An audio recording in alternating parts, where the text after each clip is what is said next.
ईशं वन्दे भवग्नममरासुर सिद्धवन्द्यं नारायणाय परिपूर्णगुणर्णवाय विश्वोदयस्थितिलयो नियतिप्रदाय ज्ञानप्रदाय विबुधासुरसौख्यदुःखसत्कारणाय वितताय नमो नमस्ते।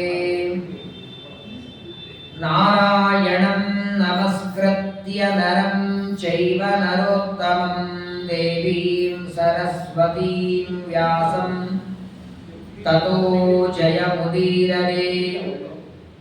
कृष्णद्वैपायनं व्यासं विद्धि नारायणं स्वयं को ह्यन्यः पुण्डरीकाक्षात् महाभारतकृत् भवेत्। महत्वात् भारवत्वाच्च महाभारतमुच्यते। निरुक्तमस्य यो वेद सर्वपापैः प्रमुच्यते। मातर्मे मातरिष्वन् पितुरतुलपुरो भ्रातरिष्टाप्तबन्धो स्वामिन् सर्वान्तरात्मन्नजरजररितजन्ममृत्यामयानां गोविन्दे देहि भक्तिं भवति च भगवन्नूर्जितां निर्निमित्तां निर्व्याजां निश्चलां सद्गुणगणबृहतीं शाश्वतीमाशुदेव। ज्ञाने विरागे हरिभक्तिभावे धृतिस्मृतिप्राणबलेषु योगे बुद्धौ च नान्यो हनुमत्समानः पुमान् कदाचित् क्वच कश्चनैव। भीमसेनसमो नास्ति सेनयोरुभयोरपि पाण्डित्वे च पटुत्वे च शूरत्वे च बलेऽपि च। आपादमौलिपर्यन्तं गुरूणामाकृतिं स्मरेत् तेन विघ्नाः प्रणश्यन्ति सिद्ध्यन्ति च मनोरथाः। श्रीगुरुभ्यो नमः। विचिन्त्य कार्यं यतिरूपं गृहीत्वा कुशस्थलीं प्रययौ तं समीपे। प्राप्तं कृष्णः प्राह सत्संविचारन् सत्यासहायः शयनीयाधिरूढः। स्वस्तिस्तु सताम् अशेषसन्मङ्गलानि भवन्तु। श्लोकैकश्रवणपठनमात्रेण कथावक्तुश्च श्रोतॄणां निखिलकलिकतकल्मषापनूतनपटुतरे मोक्षाद्यखिलपुरुषार्थसाधनीभूते श्रीमन्महाभारते यत्किञ्चित् पूर्वोक्तप्रमेयानुवादः। हरिः ओं हरिः ओं हरिः ओं। श्रीगुरुभ्यो नमः। ಅನಂತ ಗುಣಪೂರ್ಣನಾದ ಸರ್ವೋತ್ತಮನಾದ ಪರಮಾತ್ಮ ತಾನೇ ವೇದವ್ಯಾಸ ರೂಪದಿಂದ ಬರೆದಂತಹ ಮಹಾಭಾರತವನ್ನ ಒಂದು ರೂಪದಲ್ಲಿ ತಾನೇ ವ್ಯಾಸ ರೂಪದಿಂದ ಎಲ್ಲ ಕೌರವ ಪಾಂಡವರಿಗೆ ಮೂಲ ಕಾರಣನಾಗಿ ಸಮಗ್ರ ಜಗತ್ತನ್ನೇ ನಿಯಮನ ಮಾಡುವಂತಹ ವೇದವ್ಯಾಸ ದೇವರು ವಿಶ್ವವನ್ನೇ ನಡೆಸುವ ದೊಡ್ಡದಾದ ಗ್ರಂಥ ಮಹಾಭಾರತ. ಎಲ್ಲರೂ ನಿತ್ಯದಲ್ಲಿ ಕೇಳಬೇಕಾದ ಗ್ರಂಥ. ಅನೇಕ ವಿಚಾರಗಳನ್ನು ವೇದವ್ಯಾಸ ದೇವರು ಮಹಾಭಾರತದಲ್ಲಿ ನಿರೂಪಣೆ ಮಾಡುತ್ತಾರೆ. ಎಲ್ಲ ಪಾಂಡವರು ದ್ರೌಪದಿಯನ್ನು ವಿವಾಹ ಮಾಡಿಕೊಂಡು ಪ್ರತಿನಿತ್ಯದಲ್ಲಿ ಒಂದೊಂದು ದಿನ ದ್ರೌಪದಿ ಒಬ್ಬೊಬ್ಬರ ಜೊತೆಗೆ ಇರಬೇಕು. ಅವಳ ಪಾತಿವ್ರತ್ಯಕ್ಕೆ ಭಂಗ ಬರದೇ ಇರೋ ಹಾಗೆ ಒಂದು ವ್ಯವಸ್ಥೆ ಮಾಡಿ, ಯಾವಾಗ ದ್ರೌಪದಿ ಯಾರ ಜೊತೆಗೆ ಇದ್ದಾಗ ಯಾರಾದರೂ ನೋಡಿದರೆ 1 ವರ್ಷ ಬ್ರಹ್ಮಚರ್ಯ, ಹಾಗೆ 1 ವರ್ಷ ತೀರ್ಥಯಾತ್ರೆ. ಈ ನಿಯಮವನ್ನು ಮಾಡಿಕೊಂಡು ತಮ್ಮ ಜೀವನವನ್ನು ಸಾಗಿಸ್ತಾ ಇದ್ದಾರೆ. ಒಂದು ದಿನ ಒಬ್ಬ ಬ್ರಾಹ್ಮಣನ ಆಕಳನ್ನ ರಕ್ಷಣೆ ಮಾಡುವ ಪ್ರಸಂಗ ಬಂತು. ಅರ್ಜುನನಿಗೆ ಆಯುಧಗಳೆಲ್ಲ ಬೇಕು. ಎಲ್ಲ ಆಯುಧಗಳು ಆಯುಧಾಗಾರದಲ್ಲಿವೆ. ಎಲ್ಲಿ ಆಯುಧ ಇವೆ ಅಲ್ಲಿ ಧರ್ಮರಾಜ ದ್ರೌಪದಿಯ ಜೊತೆಗೆ ಇದ್ದಾನೆ. ಏಕಾಂತದಲ್ಲಿ ಇರುವಾಗ ಒಳಗೆ ಪ್ರವೇಶ ಮಾಡಿ ಆಯುಧಗಳನ್ನೆಲ್ಲ ತಗೊಳ್ತಾನೆ. ತಾನು ಮಾಡಿದ್ದು ತಪ್ಪಾಯಿತು ಅಂತ ಹೇಳಿ ಯಾತ್ರೆಗೆ ಹೊರಟ. ಧರ್ಮರಾಜ ಬೇಡ ಅಂತಾನೆ. ಸಣ್ಣವು ನೀನು, ಸಣ್ಣ ತಮ್ಮ, ಅದು ಎರಡನೇದು ಒಬ್ಬ ಬ್ರಾಹ್ಮಣನ ಆಕಳ ರಕ್ಷಣೆಗೆ ಬಂದಿದ್ದಿ, ನೀನು ಮಾಡಿದ್ದು ತಪ್ಪಲ್ಲ, ನೀನು ಯಾತ್ರೆಗೆ ಹೋಗುವ ಅವಶ್ಯಕತೆ ಇಲ್ಲ ಅಂತ ಧರ್ಮರಾಜ ಹೇಳಿದರೂ ಕೇಳದೆ ಹೊರಟಿದ್ದಾನೆ. ಅನೇಕ ನದಿಗಳಲ್ಲಿ ಸ್ನಾನವನ್ನ ಮಾಡುತ್ತಾ ತೀರ್ಥಯಾತ್ರೆ ಮಾಡುತ್ತಾ ಗಂಗಾ ನದಿಗೆ ಬಂದ. ಆ ಗಂಗಾ ನದಿಯಲ್ಲಿ ಒಬ್ಬ ನಾಗಕನ್ಯೆಯನ್ನ ನೋಡುತ್ತಾನೆ. ಧೃತರಾಷ್ಟ್ರ ಎಂಬ ಹಾವಿನ ಮಗಳು.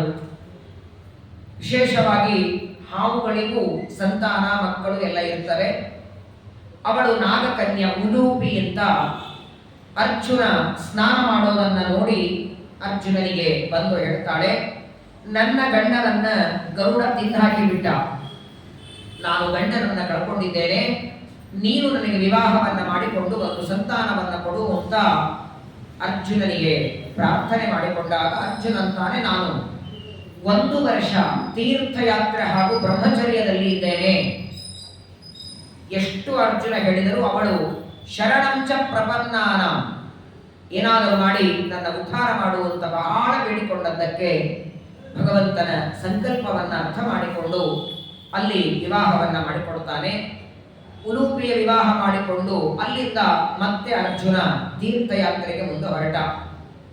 ಬರಬೇಕಾದರೆ ಅರ್ಜುನನಿಗೆ ಇನ್ನೊಬ್ಬ ಕನ್ಯೆ ಕಾಣಿಸ್ತಾಳೆ, ಚಿತ್ರಾಂಗದೆ. ಒಳ್ಳೆ ರೂಪ ಸೌಂದರ್ಯದಿಂದ ಯುಕ್ತಳಾದಂತಹ ಅವಳನ್ನ ನೋಡಿ ಉತ್ಥಾಯ ಚ ಜಲಾತ್ ಸರವಾಹ ಪ್ರತಿಲಭ್ಯ ಸ್ವಕಂ ವಪುಃ. ಯಾವಾಗ ಅರ್ಜುನ ಬರ್ತಾ ಇರುವಾಗ ಚಿತ್ರಾಂಗದಾಯಾಹ ಶುಲ್ಕಾರ್ಥಂ ಗೃಹ್ಣೇತುಂ, ಚಿತ್ರಾಂಗದಳನ್ನ ನೋಡಿ ವಿವಾಹ ಮಾಡಿಕೊಳ್ಳುವ ಅಪೇಕ್ಷೆ ಆಯಿತು. ಆದರೆ ಚಿತ್ರಾಂಗದೆಯ ತಂದೆ ಹೇಳ್ತಾನೆ, ನಾನು ಮದುವೆ ಮಾಡಿಕೊಡ್ತೇನೆ, ಆದರೆ ಒಂದು ನಿಯಮ, ನಮ್ಮ ವಂಶದೊಳಗೆ ಒಬ್ಬರಿಗೆ ಒಂದೇ ಸಂತಾನ ಅಂತ. ನಮ್ಮ ಎಲ್ಲ ಅಣ್ಣನ ತಮ್ಮಂದಿರಿಗೂ ಒಂದೇ ಮಗುವಾಗಿದೆ, ನನಗೂ ಇವಳೊಬ್ಬಳೇ ಮಗಳು. ಇವಳನ್ನು ನಿನಗೆ ದಾನ ಕೊಟ್ಟು ಬಿಟ್ರೆ ಮುಂದೆ ನನ್ನ ವಂಶ ಬೆಳೆಯುವುದು ಹೇಗೆ? ಅದಕ್ಕಾಗಿ ನೀನು ಒಂದು ಕೆಲಸ ಮಾಡು, ಪುತ್ರಿಕಾ ಧರ್ಮ ಅಂತ ಒಂದಿದೆ. ಮಗಳಲ್ಲಿ ಹುಟ್ಟುವ ಮೊಮ್ಮಗನನ್ನ ಮತ್ತೆ ದತ್ತಕ್ಕೆ ಪಡಿಬೇಕು ಅಂತ ಆ ನಿಯಮವನ್ನ ಮಾಡಿಕೊಂಡು ಮಗಳನ್ನ ದಾನ ಮಾಡ್ತಾನೆ. ಆ ಚಿತ್ರಾಂಗದೆಯಲ್ಲಿ ಅರ್ಜುನನಿಗೆ ಹುಟ್ಟಿದಂತಹ ಮಗು ಅವನೇ ಮಹಾಧೀರಶೂರನಾದಂತಹ ಪರಾಕ್ರಮಿಯಾದ ಮಗ ಬಭ್ರುವಾಹನ ಅಂತ ಅವನಿಗೆ ಹೆಸರನ್ನ ಇಡ್ತಾರೆ. ವಿಪ್ರಯೋಗೇನ ಸಂತಾಮಂ ಮಾತೃತಾಸ್ತ್ವ ಮನಿಂದತೆ. ಮದುವೆ ಆಯಿತು, ಬಭ್ರುವಾಹನ ಹುಟ್ಟುತ್ತಾನೆ. ಆದರೆ ಅರ್ಜುನ ಚಿತ್ರಾಂಗದೆಗೆ ಹೇಳಿದ, ನಾನು ಇಲ್ಲೇ ವಾಸ ಮಾಡೋ ಹಾಗಿಲ್ಲ, ನಾನು ಇನ್ನೂ ತೀರ್ಥಯಾತ್ರೆ ಮುಂದುವರೆಸಬೇಕಾಗಿದೆ, ನಾನು ಹೋಗಿ ಬರ್ತೇನೆ, ಈ ಮಗುವಿನ ಪಾಲನೆ ಮಾಡು, ಎಲ್ಲ ರೀತಿಯಿಂದ ಮಗುವಿನ ರಕ್ಷಣೆಯನ್ನು ಮಾಡು ಅಂತ ಹೇಳಿ ಅವಳಿಗೆ ವಿಶೇಷವಾಗಿ ಧನವನ್ನ ಕೊಟ್ಟು ಅಲ್ಲಿಂದ ಮತ್ತೆ ಅರ್ಜುನ ಪ್ರಯಾಣಕ್ಕೆ ಹೊರಟ. ಈಗಾಗಲೇ 3 ಮದುವೆ ಆಯಿತು. ದ್ರೌಪದಿಯನ್ನ ಪಣದಲ್ಲಿ ಗೆದ್ದು ವಿವಾಹ ಮಾಡಿಕೊಂಡಿದ್ದಾರೆ, ಮತ್ಸ್ಯಯಂತ್ರ ಭೇದ ಮಾಡಿ. 2ನೇದ್ದು ಉಲೂಪಿಯನ್ನ ವಿವಾಹ ಮಾಡಿಕೊಂಡಿದ್ದಾರೆ. 3ನೇದ್ದು ಚಿತ್ರಾಂಗದೆ. 3 ಮದುವೆ ಆಗಿದೆ. 4ನೇ ಮದುವೆ ಹೊರಟಿದ್ದಾನೆ ಅರ್ಜುನ. ಆದರೆ ಶ್ರೀಮದಾಚಾರ್ಯರಿರ್ತಾರೆ, ಇವರೆಲ್ಲರೂ ಕೂಡ ಅರ್ಜುನನ ಮೂಲ ರೂಪದ ಹೆಣ್ಣಂದ್ರೆ. ಉಲೂಪಿ ಬೇರೆಯಲ್ಲ, ಚಿತ್ರಾಂಗದೆ ಬೇರೆಯಲ್ಲ, ಇವರೆಲ್ಲರೂ ಶಚಿದೇವಿನೇ. ದೇವತೆಗಳು ತಮ್ಮ ಮಡದಿಯನ್ನ ಬಿಟ್ಟು ಪರಸ್ತ್ರೀಯರ ಜೊತೆಗೆ ವಿವಾಹ ಮಾಡ್ಕೊಳ್ಳೋದಿಲ್ಲ. ಎಷ್ಟು ರೂಪ ಬೇಕಾದ್ರೂ ತಗೊಳ್ಳಬಹುದು. ಸಾಂಶರು ಅಂತ ಕರೀತಾರೆ ದೇವತೆಗಳಿಗೆ. ಅನೇಕ ಅಂಶಗಳಿಂದ ಭೂಮಿಗೆ ಬರಬಹುದು. ಹಾಗಾಗಿ ಇಂದ್ರದೇವರ ಹೆಂಡತಿ ಶಚಿದೇವಿ ಅವಳೇ 4 ರೂಪದಲ್ಲಿ ಬಂದಿದ್ದಾಳೆ. ಒಂದು ದ್ರೌಪದಿಯಲ್ಲಿ ಒಂದು ರೂಪ, ಉಲೂಪಿ 2, ಚಿತ್ರಾಂಗದೆ 3, ಈಗ ಕೃಷ್ಣನ ತಂಗಿ ಸುಭದ್ರೆ. ಈ ಸುಭದ್ರೆ ಯಾರು ಅಂದ್ರೆ ರಾಮಾವತಾರದಲ್ಲಿ ಸೀತಾದೇವಿ ಅಶೋಕವನದಲ್ಲಿ ಇರುವಾಗ ಸೀತಾದೇವಿಯನ್ನ ರಕ್ಷಣೆ ಮಾಡಿದ ತ್ರಿಶಟ ಅಂತ ಒಬ್ಬ ರಾಕ್ಷಸಿಗಳು. ತ್ರೇತಾಯುಗದಲ್ಲಿ ಪ್ರತಿನಿತ್ಯ ರಾವಣ ಬಂದು ಸೀತಾದೇವಿಗೆ ಹೇಳಬೇಕಂತ, ನನ್ನನ್ನು ಮದುವೆ ಮಾಡ್ಕೋ. ಏನ್ ಮಾಡ್ತೀಯ? ವನವಾಸಿ ರಾಮನನ್ನು ತಗೊಂಡು. ಅವನೇನು ಇಲ್ಲಿ ಬರೋನಲ್ಲ, ಏನಲ್ಲ. ಇಷ್ಟು ದೂರ ಸಮುದ್ರ ದಾಟಿ ರಾಮ ಬರೋದಿಲ್ಲ, ನನ್ನ ವಿವಾಹ ಮಾಡಿಕೋ ಅಂತ ನಿತ್ಯದಲ್ಲಿ ಹೇಳಬೇಕು. ಪ್ರತಿನಿತ್ಯದಲ್ಲಿ ಸೀತಾದೇವಿಗೆ ಸಮಾಧಾನ ಮಾಡಿ ಒಂದು ದಿನ ಹೇಳ್ತಾಳೆ, ತ್ರಿಜಟೆ ಹೇಳ್ತಾಳೆ, ಈ ರಾವಣನ ಮಾತು ಕೇಳಬೇಡ, ರಾಮನೇ ಬಂದು ನಿನ್ನನ್ನು ಕರ್ಕೊಂಡು ಹೋಗ್ತಾನೆ. ನಿನಗೇನು ಗೊತ್ತಾಯಿತು ಅಂದ್ರೆ, ನನಗೆ ಸ್ವಪ್ನ ಆಗಿದೆ ಅಂತಾಳೆ. ಎರಡೂ ಕಂಡಿದ್ದೇನೆ, ಒಂದು ಶುಭ ಸ್ವಪ್ನ, ಒಂದು ಅಶುಭ ಸ್ವಪ್ನ, ಎರಡನ್ನೂ ನಾನು ಕಂಡಿದ್ದೇನೆ. ರಾಮ ಬಂದು ನಿನ್ನನ್ನು ಕರ್ಕೊಂಡು ಹೋದದ್ದು ಕನಸಿನಲ್ಲಿ ಕಂಡಿದ್ದೇನೆ, ರಾವಣ ಸತ್ತೋದದ್ದು ಕನಸಿನಲ್ಲಿ ಕಂಡಿದ್ದೇನೆ. ಇದರಿಂದಲೇನೆ ಕನಸು ಸತ್ಯ ಅಂತ ಸಿದ್ಧಾಂತ. ಶ್ರೀಮದಾಚಾರ್ಯರು ವೇದವ್ಯಾಸ ದೇವರು ಬ್ರಹ್ಮಸೂತ್ರದಲ್ಲಿ ಸಾಧನೆ ಮಾಡ್ತಾರೆ. ಓಂ ಸಂಧೆ ಸೃಷ್ಟಿರಾಹರಿ ಅಂತ ಸ್ವಪ್ನ ಪದಾರ್ಥಗಳು ಸತ್ಯ, ದೊಡ್ಡ ವಿಚಾರ ಅದು. ಆ ತ್ರಿಜಟೆ ಸೀತಾದೇವಿಗೆ ಬೇರೆ ಏನು ಹೇಳಿದ್ದಲ್ಲ, ರಾಮ ಬಂದು ನಿನ್ನನ್ನು ಕರ್ಕೊಂಡು ಹೋಗ್ತಾನೆ ಅಂತ ಮಾತಿನಿಂದ ಸಹಾಯ ಮಾಡಿದ್ದು. ಅಷ್ಟೇ ಸೇವೆ ಮಾಡಿದ್ದಕ್ಕೆ ಆ ತ್ರಿಜಟೆ ಎಂಬ ರಾಕ್ಷಸಿಗೆ ಕೃಷ್ಣಾವತಾರದಲ್ಲಿ ಸುಭದ್ರೆಯಾಗಿ ತಂಗಿಯಾಗಿ ಮಾಡಿಕೊಂಡ ದೇವರು. ಆಚಾರ್ಯರಂತಾರೆ, ದೇವರ ಸೇವೆಯನ್ನ ಎಳ್ಳಷ್ಟು ಮಾಡಿ ಅದಕ್ಕೂ ದೇವರು ಫಲ ಕೊಡ್ತಾನೆ. ಕೊನೆ ಪಕ್ಷ ಮಾಡಬೇಕು ಅಂತ ಇಚ್ಛೆ ಬಂದರೂ ಸಾಕಲ್ಲ. ಪ್ರಾರಂಭ ಮಾತ್ರ ಇಚ್ಛಾವ ವಿಷ್ಣು ಧರ್ಮೇನ ನಿಷ್ಫಲ. ಏನೋ ಅನಿವಾರ್ಯವಾಗಿ ಮಾತ್ರೆ ತಗೋಬೇಕು, ಏನೋ ತಗೋಬೇಕು, ನಾಳೆ ಏಕಾದಶಿ ಮಾಡ್ಲಿಕ್ಕಾಗಲ್ಲ, ಅದು ಸರಿ. ಆದರೆ ಮಾಡ್ತೇನೆ ಅಂತ ಸಂಕಲ್ಪ ಮಾಡಿದರೂ ಮಹಾಪುಣ್ಯ ಇದೆ. ಏಕಾದಶಿ ಉಪವಾಸ ಮಾಡ್ತೇನೆ, ಚಾತುರ್ಮಾಸ್ಯ ವ್ರತ ಮಾಡ್ತೇನೆ, ವಿಷ್ಣು ಪಂಚಕ ಮಾಡ್ತೇನೆ. ಹಾಗಾದ್ರೆ ಮಾಡ್ತೇನೆ ಅಂದ್ರೆ ಪುಣ್ಯ ಬರ್ತದೆ, ಮಾಡೋ ಅವಶ್ಯಕತೆ ಏನಿಲ್ಲಲ್ಲ. ಒಟ್ಟಿಗೆ ಬೇಕಾದದ್ದು ಪುಣ್ಯ ಅಷ್ಟೇ ಕೊಟ್ಟು ಬಿಡ್ತಾನೆ ದೇವರು. ಹೀಗೂ ಅಲ್ಲ, ಅನಿವಾರ್ಯತೆಯಿಂದ ಬಿಡೋ ಪ್ರಸಂಗ ಬಂದಾಗ ಸಂಕಲ್ಪ ಆದರೂ ಮಾಡಿ. ಒಳ್ಳೆಯ ಸಂಕಲ್ಪ ಇರಬೇಕು ಯಾವಾಗ. ವಿಶೇಷವಾಗಿ ಪರಮಾತ್ಮ ಆ ಸಂಕಲ್ಪವನ್ನು ಪೂರ್ಣ ಮಾಡ್ತಾನೆ.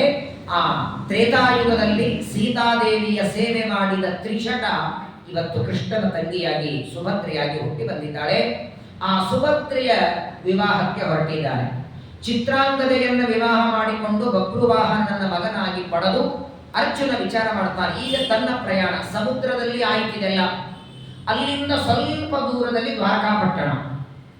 ಅರ್ಜುನ ದ್ವಾರಕೆಗೆ ಹೋಗಬೇಕು, ಕೃಷ್ಣನ ದರ್ಶನವೂ ಆಗತ್ತೆ, ಹಾಗೆ ಕೃಷ್ಣನ ತಂಗಿಯಾದ ಸುಭದ್ರೆಯ ವಿವಾಹನು ಮಾಡಿಕೊಳ್ಳಬೇಕು ಅಂತ ಅಲ್ಲಿಂದ ಹೊರಟಿದ್ದಾನೆ. ದ್ವಾರಕಾಪಟ್ಟಣಕ್ಕೆ ಅರ್ಜುನ ಬರೋ ಹೊತ್ತಿಗೆ ರಾತ್ರಿ ಆಗಿತ್ತನು. ರಾತ್ರಿ ಆಗಿದೆ, ಅರ್ಜುನ ದ್ವಾರಕೆಯಲ್ಲಿ ಪ್ರವೇಶ ಮಾಡ್ತಾನೆ. ಅವನು ಬಂದದ್ದು ಕೃಷ್ಣನಿಗೆ ಮಾತ್ರ ಗೊತ್ತಿದೆ.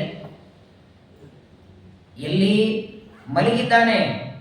ರುಕ್ಮಿಣಿ ಸತ್ಯಭಾಮಾದೇವಿಯರು ಮಲಗಿದ್ದಾರೆ, ಕೃಷ್ಣ ಒಳ ಮಲಗಿದ್ದಾನೆ. ಬಾಗಿಲುಗಳೆಲ್ಲ ಹಾಕೊಂಡಿವೆ. ದ್ವಾರಕೆಯಲ್ಲಿ ಅರ್ಜುನ ಪ್ರವೇಶ ಮಾಡಿದರೆ ಮಲಗಿದಲ್ಲೇನೆ ನಕ್ಕಿ ಬಿಟ್ಟ ಅಂತ ದೇವರು. ಕೃಷ್ಣನಿಗೆ ನಗು ಬಂದಾಗ ಪಕ್ಕದಲ್ಲಿರುವ ಸತ್ಯಭಾಮ ಕೇಳ್ತಾಳೆ, ಯಾಕೆ ನಕ್ಕದ್ದು? ಒಮ್ಮಿಂದೊಮ್ಮೆ ಮಲ್ಕೊಂಡಾಗ ನಕ್ರೆ ಏನಾದ್ರೂ ಕಾರಣ ಇರಬೇಕು, ಏನಾರ ಜೋಕ್ ಹೇಳಿರ್ಬೇಕು, ಏನಾದ್ರೂ ಆಗಿರ್ಬೇಕು, ನೋಡಿರ್ಬೇಕು. ಹಿಂದಿಲ್ಲ ಮುಂದಿಲ್ಲ ಮಲಗಿನಲ್ಲಿ ಪರಮಾತ್ಮ ನಕ್ಕೆ ಬಿಟ್ಟಾರೆ. ಸರ್ವಜ್ಞಾಸ ಲೀಲೆಯಾ ಸಹೇತು, ಅವಳಿಗೆ ಗೊತ್ತಿಲ್ಲ ಅನ್ಕೋಬೇಡಿ, ಪರಮಾತ್ಮನಂತೆ ಸರ್ವಜ್ಞಳು ಸತ್ಯಭಾಮಾದೇವಿ. ಆಗ ಕೃಷ್ಣ ಪರಮಾತ್ಮ ಹೇಳ್ತಾರೆ, ಏನಿಲ್ಲ, ನಮ್ಮ ದ್ವಾರಕಾಪಟ್ಟಣಕ್ಕೆ ಒಬ್ಬ ಸನ್ಯಾಸಿಗಳು ಬಂದಿದ್ದಾರೆ ರಾತ್ರಿ. ಸನ್ಯಾಸಿಗಳ ಅದು ರಾತ್ರಿನ ಚಾತುರ್ಮಾಸ ಇವ ಎಲ್ಲಾದ್ರೂ ಬರ್ತಾರೋ, ಒಂದೊಂದು ಊರಲ್ಲಿ ಸ್ವಾಮಿಗಳೆಲ್ಲ ಕೂಡ್ತಾರಲ್ಲ. ಹಾಗಾಗಿ ಒಬ್ಬ ಸನ್ಯಾಸಿ ನಮ್ಮ ದ್ವಾರಕಾಪಟ್ಟಣಕ್ಕೆ ಬಂದಿದ್ದಾನೆ ಅಂತ ಕೃಷ್ಣ ಸತ್ಯಭಾಮ ಹೇಳಿದಾಗ ಸತ್ಯಭಾಮ ಅಂತಾಳೆ, ಹಾಗಾದ್ರೆ ಹೋಗೋಣವಾ, ಅವರ ದರ್ಶನ ಮಾಡಿಕೊಂಡು ಬರೋಣ ಅಂತ ಹೇಳ್ತಾಳೆ. ನೋಡಿ, ವಿಶೇಷ ಅಂದ್ರೆ ಅರ್ಜುನ ತೀರ್ಥಯಾತ್ರೆಗೆ ಹೊರಟದ್ದು 1 ವರ್ಷ. 1 ವರ್ಷದೊಳಗೆ ಎಷ್ಟು ವೇಷ ಬದಲಾಯಿಸ್ತಾರೆ. ಉಲೂಪಿಯನ್ನು ಮದುವೆ ಮಾಡಿಕೊಳ್ಳುವಾಗ ನಾಗರವೇಷ ಹಾಕಿಕೊಂಡ, ಸಮುದ್ರದಲ್ಲಿರುವ ಮಧ್ಯದಲ್ಲಿ ಚಿತ್ರಾಂಗದೆ ಮದುವೆ ಮಾಡಿಕೊಂಡ, ಇಲ್ಲಿ ಬರುವಾಗ ಮಾತ್ರ ದ್ವಾರಕೆಗೆ ಬರುವಾಗ ಸನ್ಯಾಸಿಯ ವೇಷ ಹಾಕಿಕೊಂಡು ಕೈಯಲ್ಲಿ ದಂಡವನ್ನು ಹಿಡಿಕೊಂಡು ಯತಿ ರೂಪದಿಂದ ಏನಕೇನಾಪ್ಯುಪಾಯೇನ ದೃಷ್ಟ್ವಾತು ವರವರ್ಣಿನಿ. ಯಾಕೆಂದ್ರೆ ಕೃಷ್ಣನ ತಂಗಿಯಾದ ಸುಭದ್ರೆಯನ್ನ ನೋಡುವ ಅಪೇಕ್ಷೆ ಅರ್ಜುನನಿಗೂ ಇತ್ತು. ನೇರವಾಗಿ ಹೋದರೆ ಯಾರು ತೋರಿಸೋದಿಲ್ಲ ಅಂತ ಸನ್ಯಾಸಿಯ ರೂಪದಿಂದ ಅವಳನ್ನು ನೋಡುವ ಅಪೇಕ್ಷೆಯಿಂದ ಅರ್ಜುನ ಈ ಯತಿವೇಷವನ್ನು ಧಾರಣ ಮಾಡಿ ದ್ವಾರಕಾಪಟ್ಟಣಕ್ಕೆ ಬರ್ತಾನೆ. ದಿವ್ಯವಾದಂತಹ ದ್ವಾರಕಾಪಟ್ಟಣ, 4 ಬಾಗಿಲುಗಳು, ಎಲ್ಲ ಕಡೆಗೆ ದ್ವಾರಪಾಲಕರು ನಿಂತಿದ್ದಾರೆ. ಕೃಷ್ಣ, ಭೋಜ, ವೃಷ್ಟಿ, ಅಂಧಕ ಎಲ್ಲರೂ ಇದ್ದಾರೆ. ಅಲ್ಲಿ ಬಂದದ್ದು ಮಾತ್ರ ರಾತ್ರಿ ಹೊತ್ತು, ಪ್ರಾತಃ ಕಾಲ ಆಗೋ ಹೊತ್ತಿಗೆ ಎಲ್ಲರಿಗೂ ಗೊತ್ತಾಯಿತು ದ್ವಾರಕಾಪಟ್ಟಣಕ್ಕೆ ಒಬ್ಬ ಸನ್ಯಾಸಿಗಳು ಬಂದಿದ್ದಾರೆ ಅಂತ. ನೋಡಿ, ಸ್ವಾಮಿಗಳು ಯಾವುದೇ ಮಠದವರಾಗಿರಲಿ, ಸನ್ಯಾಸಿಗಳು ಅಂತಾದರೆ ಸಾಕು ಆದರ ಗೌರವ ಸತ್ಕಾರ ಮಾಡಲೇಬೇಕು. ಯಾರ ತಿರಸ್ಕಾರ ಮಾಡತಕ್ಕದ್ದಲ್ಲ. ಕೆಲವರಿಗೆ ಅದೇನು ಅಭಿಪ್ರಾಯ, ನಮ್ಮ ಮಠದ ಸ್ವಾಮಿಗಳಿಗೆ ಮಾತ್ರ ಗೌರವ ಕೊಡುವುದು ಅಲ್ಲ. ಯತಿಗಳು ಎಲ್ಲರೂ ಪೂಜ್ಯರೇ. ನಿಮ್ಮ ಮನಸ್ಸಿನ ದುಃಖ ನೋವುಗಳನ್ನ ನಿಮ್ಮ ಗುರುಗಳ ಹತ್ರ ಹೇಳ್ಕೊಳ್ಳಿ, ಅದರಲ್ಲಿ ಏನು ತಪ್ಪಿಲ್ಲ. ಆದರೆ ಯಾವುದೇ ಯಾಕಂದ್ರೆ ಎಲ್ಲರೂ ವಿಷ್ಣು ಸರ್ವೋತ್ತಮತ್ವ ಪ್ರತಿಪಾದನೆ ಮಾಡೋರೆ, ಎಲ್ಲರೂ ದೇವರನ್ನ ಸರ್ವೋತ್ತಮ ಹೇಳೋರೆ, ಎಲ್ಲರೂ ಶಾಲಿಗ್ರಾಮ ಪ್ರತಿಮೆಗಳ ಪೂಜೆ ಮಾಡೋರೆ. ಆದ್ದರಿಂದ ಯಾವ ಯತಿಗಳಿಗೂ ಅಸಮಾಧಾನ ಮಾಡತಕ್ಕದ್ದಲ್ಲ. ಎಲ್ಲ ಬಂದಿದ್ದಾರೆ. ಭೋಜ, ವೃಷ್ಣಿ, ಅಂಧಕ, ಸಣ್ಣ ಸಣ್ಣ ಮಕ್ಕಳಿಡ್ಕೊಂಡು ಎಲ್ಲರೂ ಆ ಯತಿಗಳ ಸ್ವಾಗತಕ್ಕೆ ಬಂದಿದ್ದಾರೆ. ಅರ್ಜುನ ಬಂದ ಅಂತೆ ಯತಿವೇಷದಲ್ಲಿ ಬಂದು ಆಕ್ರೀಡಿತೋಸೌ ವೃಷ್ಣ ಭೋಜಾಂಧಕಾನಂ ತತ್ರಾಪಶ್ಯತ್ ಕೇಶವಃ ಫಲ್ಗುಣಂ ತಂ. ಎಲ್ಲರೂ ದರ್ಶನಕ್ಕೆ ಬರ್ತಾರೆ. ಯಾರಾದರೂ ಸ್ವಾಮಿಗಳು ಬಂದಿದ್ದಾರೆ ಅಂದ ತಕ್ಷಣ ಕೈಯೊಳಗೆ ಕಲಸ ಕಿರೀಟ ತೆಂಗಿನಕಾಯಿ ತಗೊಂಡು ಬರ್ತಾರೆ. ಹಾಗೆ ಅರ್ಜುನ ಸನ್ಯಾಸಿಯ ವೇಷದಲ್ಲಿ ದ್ವಾರಕಾಪಟ್ಟಣಕ್ಕೆ ಬಂದಿದ್ದಾನೆ. ಎಲ್ಲರೂ ಬಂದಿದ್ದಾರೆ. ಕೃಷ್ಣನು ಬಂದಿದ್ದಂತೆ, ಕೃಷ್ಣ ಸತ್ಯಭಾಮಾದೇವಿ ಜೊತೆ ಬಂದಿದ್ದಾನೆ. ಆದರೆ ಎಲ್ಲರೂ ಬಂದು ಸನ್ಯಾಸಿಗೆ ನಮಸ್ಕಾರ ಮಾಡ್ತಾರೆ. ಕೃಷ್ಣ ಏನ್ ಮಾಡೋದು? ಅರ್ಜುನ ಗೊತ್ತು. ಅರ್ಜುನ ಮಾನಸಿಕವಾಗಿ ನಮಸ್ಕಾರ ಮಾಡಿದ ಕೃಷ್ಣನಿಗೆ. ಇಬ್ಬರು ಹತ್ರ ಬಂದಿದ್ದಾರೆ. ಕೃಷ್ಣ ಕಿವಿಯಲ್ಲಿ ಮಾತಾಡಿಬಿಟ್ಟ. ಯಾರಿಗೂ ಗೊತ್ತಾಗಿಲ್ಲ. ಸಾವಿರಾರು ಜನ ನೆರೆದಿದ್ದಾರೆ. ಆ ಸನ್ಯಾಸಿಯ ವೇಷದಲ್ಲಿದ್ದಂತಹ ಅರ್ಜುನನ ಕಿವಿಗೆ ಕೃಷ್ಣ ಹೇಳ್ತಾನೆ, ನೀನು ಇಲ್ಲಿ ಬಂದಿದ್ದೀಯಲ್ಲ, ನನ್ನ ತಂಗಿಯಾದ ಸುಭದ್ರಿಯನ್ನ ನಿನಗೇ ಕೊಡ್ತೇನೆ. ರಹಸ್ಯವಾಗಿ ಹೇಳಿಬಿಟ್ಟ. ಅರ್ಜುನ ಅಂದ, ನಾನು ಯತಿವೇಷ ಹಾಕೊಂಡದಕ್ಕೂ ಸಾರ್ಥಕ ಆಯಿತು ಅಂತಾನೆ.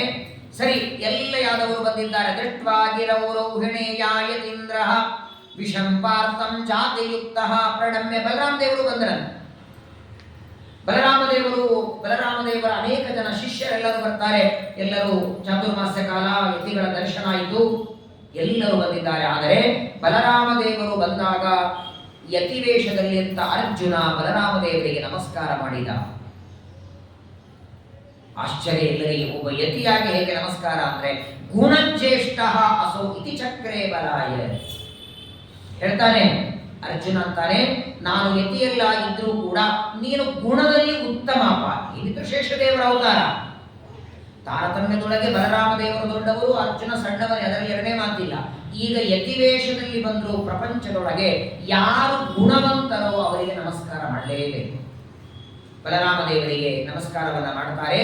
ಕೃಷ್ಣ ಪರಮಾತ್ಮ ಬಲರಾಮದೇವರಿಗೆ ಅಂದ, ಮತ್ತೆ ಸ್ವಾಮಿಗಳು ಬಂದಿದ್ದಾರೆ, ಮುಂದಿದ್ದೇನು ವ್ಯವಸ್ಥೆ ಏನ್ ಮಾಡೋದು? ಎಲ್ಲರಿಗೂ ಕರೆಗೆ ಪಾಲ್ಪೂಜೆ ಮುದ್ರ ಮಾಡಿ ಹೊರಳಿ ಸ್ವಾಮಿಗಳಿಂದ, ಅಷ್ಟೇ ತಾನೇ? ಹಾಗಿರ್ಲಿಲ್ಲ. ಅದು ಚಾತುರ್ಮಾಸ್ಯದ ಕಾಲ, ಚಾತುರ್ಮಾಸ್ಯದ ವ್ಯವಸ್ಥೆ ಮಾಡಬೇಕು. ಬಲರಾಮದೇವರು ಕೃಷ್ಣನಿಗಂತಾರೆ, ನಾವಾಗಿ ನಾವು ಕರೆದರೂ ಒಬ್ಬ ಯತಿಗಳ ಮನೆಗೆ ಬರೋದಿಲ್ಲ. ನೋಡಿ, ಬದುಕಿದ್ದಾಗ ಒಬ್ಬ ಯತಿಗಳಿಗಾದ್ರೂ ಅನ್ನ ಹಾಕ್ಬೇಕಂತ. ಬದುಕಿದ್ದಾಗ ನಾವಲ್ಲ, ಅವರು. ವೃಂದಾವನ ಪ್ರವೇಶ ಆದ ಮೇಲೆ ಹಸ್ತೋದಕ ಅಂತ ಮಾಡಿಸ್ತೀವಲ್ಲ, ಮಠಕ್ಕೆ ಹೋದಾಗ ಮಾಡಿಸ್ತೀವೋ ಇಲ್ಲೋ, 250 ರೂಪಾಯಿ. ಅದು ಹಸ್ತೋದಕ ಅಂದ್ರೆ ಯತಿಗಳ ಊಟ ಅಲ್ಲ, ನಮ್ಮ ಊಟ ಚೀಟಿ ಅದು. ನೋಡಿ, ಚೀಟಿ ಮೊದಲು ತಗೊಂಡು ಊಟ ಮಾಡೋದು ಮಠ, ಊಟ ಆದ ಮೇಲೆ ಬಿಲ್ ಹರಿಸೋದು ಹೋಟೆಲ್. ನೀವೆಷ್ಟು ತಿಂದಿರ್ತೀರೋ ಅಷ್ಟು ಬಿಲ್ ಹರಿದಿರ್ತಾರೆ. ಒಬ್ಬ ಯತಿಗೆ, ಅವರು ಬದುಕಿದ್ದಾಗ ಒಬ್ಬ ಯತಿಗಳಿಗಾದ್ರೂ ಮನೆ ಕರೆದು ಭೋಜನ ಮಾಡಿಸ್ಬೇಕು. ಯತಿ ಹಸ್ತೆ ಜಲಂ ದದ್ಯಾ ಭೈಕ್ಷಂ ದದ್ಯಾ ಪುನರ್ಜಲಂ ತದನ್ನಂ ಮೇರುನಾತುಲ್ಯಂ ತಜ್ಜಲಂ ಸಾಗರೋಪಮಂ. ಅವರಿಗೆ ಕೊಟ್ಟ ನೀರು ಸಮುದ್ರದಂತೆ, ಅನ್ನ ಮೇರು ಪರ್ವತಕ್ಕೆ ಸಮಾನ. ವಟೌಟು ಸಮದತ್ತಂ ಸ್ಯಾತ್ ಗೃಹಸ್ಥೆ ದ್ವಿಗುಣಂ ಭವೇತ್ ವಾನಪ್ರಸ್ಥೆ ಶತಗುಣಂ ಯತೌ ದತ್ತಂ ಅನಂತಕಂ. ಯತಿರ್ಯಸ್ಯ ಗೃಹೇ ಭುಂಕ್ತೆ ತತ್ರ ಭುಂಕ್ತೆ ಹರಿಸ್ವಯಂ ಹರಿರ್ಯತ್ರ ಗೃಹೇ ಭುಂಕ್ತೆ ತತ್ರ ಭುಂಕ್ತೆ ಜಗತ್ರಯಂ. ಇಷ್ಟು ಮಹತ್ವ ಯತಿಗಳ ಭೋಜನಕ್ಕೆ. ಅದು ಒಂದಿನ ಹಾಕಿದರೆ ಇನ್ನು ಚಾತುರ್ಮಾಸ್ಯದ ಕಾಲ ಬಲರಾಮದೇವರು ಕೃಷ್ಣನಿಗಂತಾರೆ, ಅಕಸ್ಮಾತ್ತಾಗಿ ಯತಿಗಳು ನಮ್ಮ ಊರಿಗೆ ಬಂದಿದ್ದಾರೆ, ಅವರಿಗೆ ನಾವೆಲ್ಲರೂ ಮಾಡಬೇಕಾದ ಸ್ವಾಗತ ಮಾಡಬೇಕು. ಸರ್ವಜ್ಞಂ ತಂ ವಾಗ್ವಿನಂ ವೀಕ್ಷ ರಾಮಃ ಕನ್ಯಾದಾರೇ ವರ್ಷಕಾಲೇ ನಿವಾಸಂ. ಏನ್ ಮಾಡೋದೀಗ ನೋಡಿದ್ರೆ, ವರ್ಷಾಕಾಲ ಅಂದ್ರೆ ಶರದ್ ಆಷಾಢ ಮಾಸ. ಆಷಾಢ ಮಾಸ ಚಾತುರ್ಮಾಸ್ಯದ ಪರ್ವಕಾಲ, ಮಳೆಗಾಲ ಇದೆ. ಮಳೆಗಾಲದಲ್ಲಿ ಸಾಮಾನ್ಯವಾಗಿ ಯತಿಗಳು ಒಂದೇ ಕಡೆ ಕೂತ್ಕೊಂಡಿರ್ತಾರೆ ಚಾತುರ್ಮಾಸಕ್ಕೆ. ಅನಾಯಾಸ ನಮ್ಮ ಹತ್ರ ಬಂದಿದ್ದಾರೆ, ಇವರಿಗೂ ಇಲ್ಲೇ ಚಾತುರ್ಮಾಸಕ್ಕೆ ನಾವು ಪ್ರಾರ್ಥನೆ ಮಾಡೋಣ ಅಂದ್ರು ಬಲರಾಮದೇವರು. ಕೃಷ್ಣ ಅಂದ, ಚಾತುರ್ಮಾಸಕ್ಕೆ ಬರೇ ಪ್ರಾರ್ಥನೆ ಮಾಡೋದ್ರ ವ್ಯವಸ್ಥೆ ಮಾಡೋರು ಯಾರು? ಮುಂದಿನ ವರ್ಷ ಚಾತುರ್ಮಾಸ ಈ ವರ್ಷ ಶುರು ಮಾಡಬೇಕಾಗತ್ತೆ. ಕಲೆಕ್ಷನ್ ಆಗಬೇಕು, ಎಲ್ಲಾ ಕಡೆಗೆ ಹೋಗ್ಬೇಕು, ಹೇಳಬೇಕು, ಅಡಿಗೆಯವರು ಬಡಿಸೋರು ಸುಮ್ಮಲ್ಲ. ಅದು ಕನಿಷ್ಠ ಒಂದು 6 ತಿಂಗಳ ಮೊದಲು, ಒಂದು 3 ತಿಂಗಳ ಮೊದಲಾದರೂ ತಯಾರಿ ಮಾಡಬೇಕು. ಇವತ್ತು ಬಾಗಿಲಿಗೆ ಒಂದು ಸ್ವಾಮಿಗಳು ನಿಂತಿದ್ದಾರೆ, ಚಾತುರ್ಮಾಸ ಇಲ್ಲೇ ಮಾಡ್ರಿ ಅಂದ್ರೆ. ಮೊದಲನೇದು, ಮಾತಾಡೋರಲ್ಲಿ ಸ್ವಾಮಿಗಳು ಬಹಳ ಒಳ್ಳೆ ವಾಗ್ಮಿಗಳು, ಉತ್ತಮ ಮಾತುಗಾರಿಕೆ, ಉತ್ತಮ ಬುದ್ಧಿವಂತರು. ಇವರನ್ನು ಇಡೋದೆಲ್ಲಿ? ಬಲರಾಮದೇವರಂದ್ರು, ನಮ್ಮ ದ್ವಾರಕೆಯೊಳಗೆ ಎಲ್ಲ ಕನ್ಯೆಯರು ವಾಸ ಮಾಡುತ್ತಾರಲ್ಲ, ಆ ಜಾಗ ಚೆನ್ನಾಗಿದೆ, ಕನ್ಯಾಗಾರ. ಕನ್ಯಾಗಾರ ಇವರಿಗೆ ಇರೋದಕ್ಕೆ, ವಾಸ ಮಾಡೋದಕ್ಕೆ ಯೋಗ್ಯ ಇದೆ. 1 ವರ್ಷ ಬೇಕಾದರೆ 4 ತಿಂಗಳು ಅಥವಾ ಎಷ್ಟು ದಿನ ಇರ್ತಾರೆ ಇರಲಿ, ಇವರಿಗೆ ಚಾತುರ್ಮಾಸ ವ್ಯವಸ್ಥೆ ಮಾಡೋಣ ಅಂದಾಗಲೇನೆ ಕೃಷ್ಣ ಅಂತಾನೆ, ಅಣ್ಣ ವಿಚಾರ ಮಾಡು ಅಂತ. ಬಹಳ ಕಪಟ ನಾಟಕ ಸೂತ್ರಾಧಾರಿ.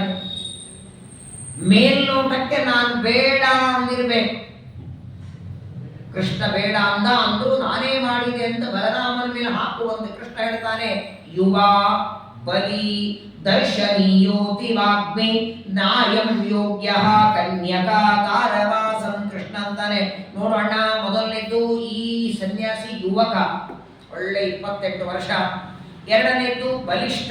ಮೂರನೇದ್ದು ಅತಿ ಸುಂದರ, ನೋಡೋದಕ್ಕೆ ಚಲುವ, ಒಳ್ಳೆ ಮಾತುಗಾರಿಕೆ, ಬುದ್ಧಿವಂತ. ಇಂತಹ ಒಬ್ಬ ವ್ಯಕ್ತಿಯನ್ನ ಕನ್ಯಾಗಾರದಲ್ಲಿ ಅವರು 2 ತಿಂಗಳು ಇಡೋಣ ಅಂತೆಯಲ್ಲ,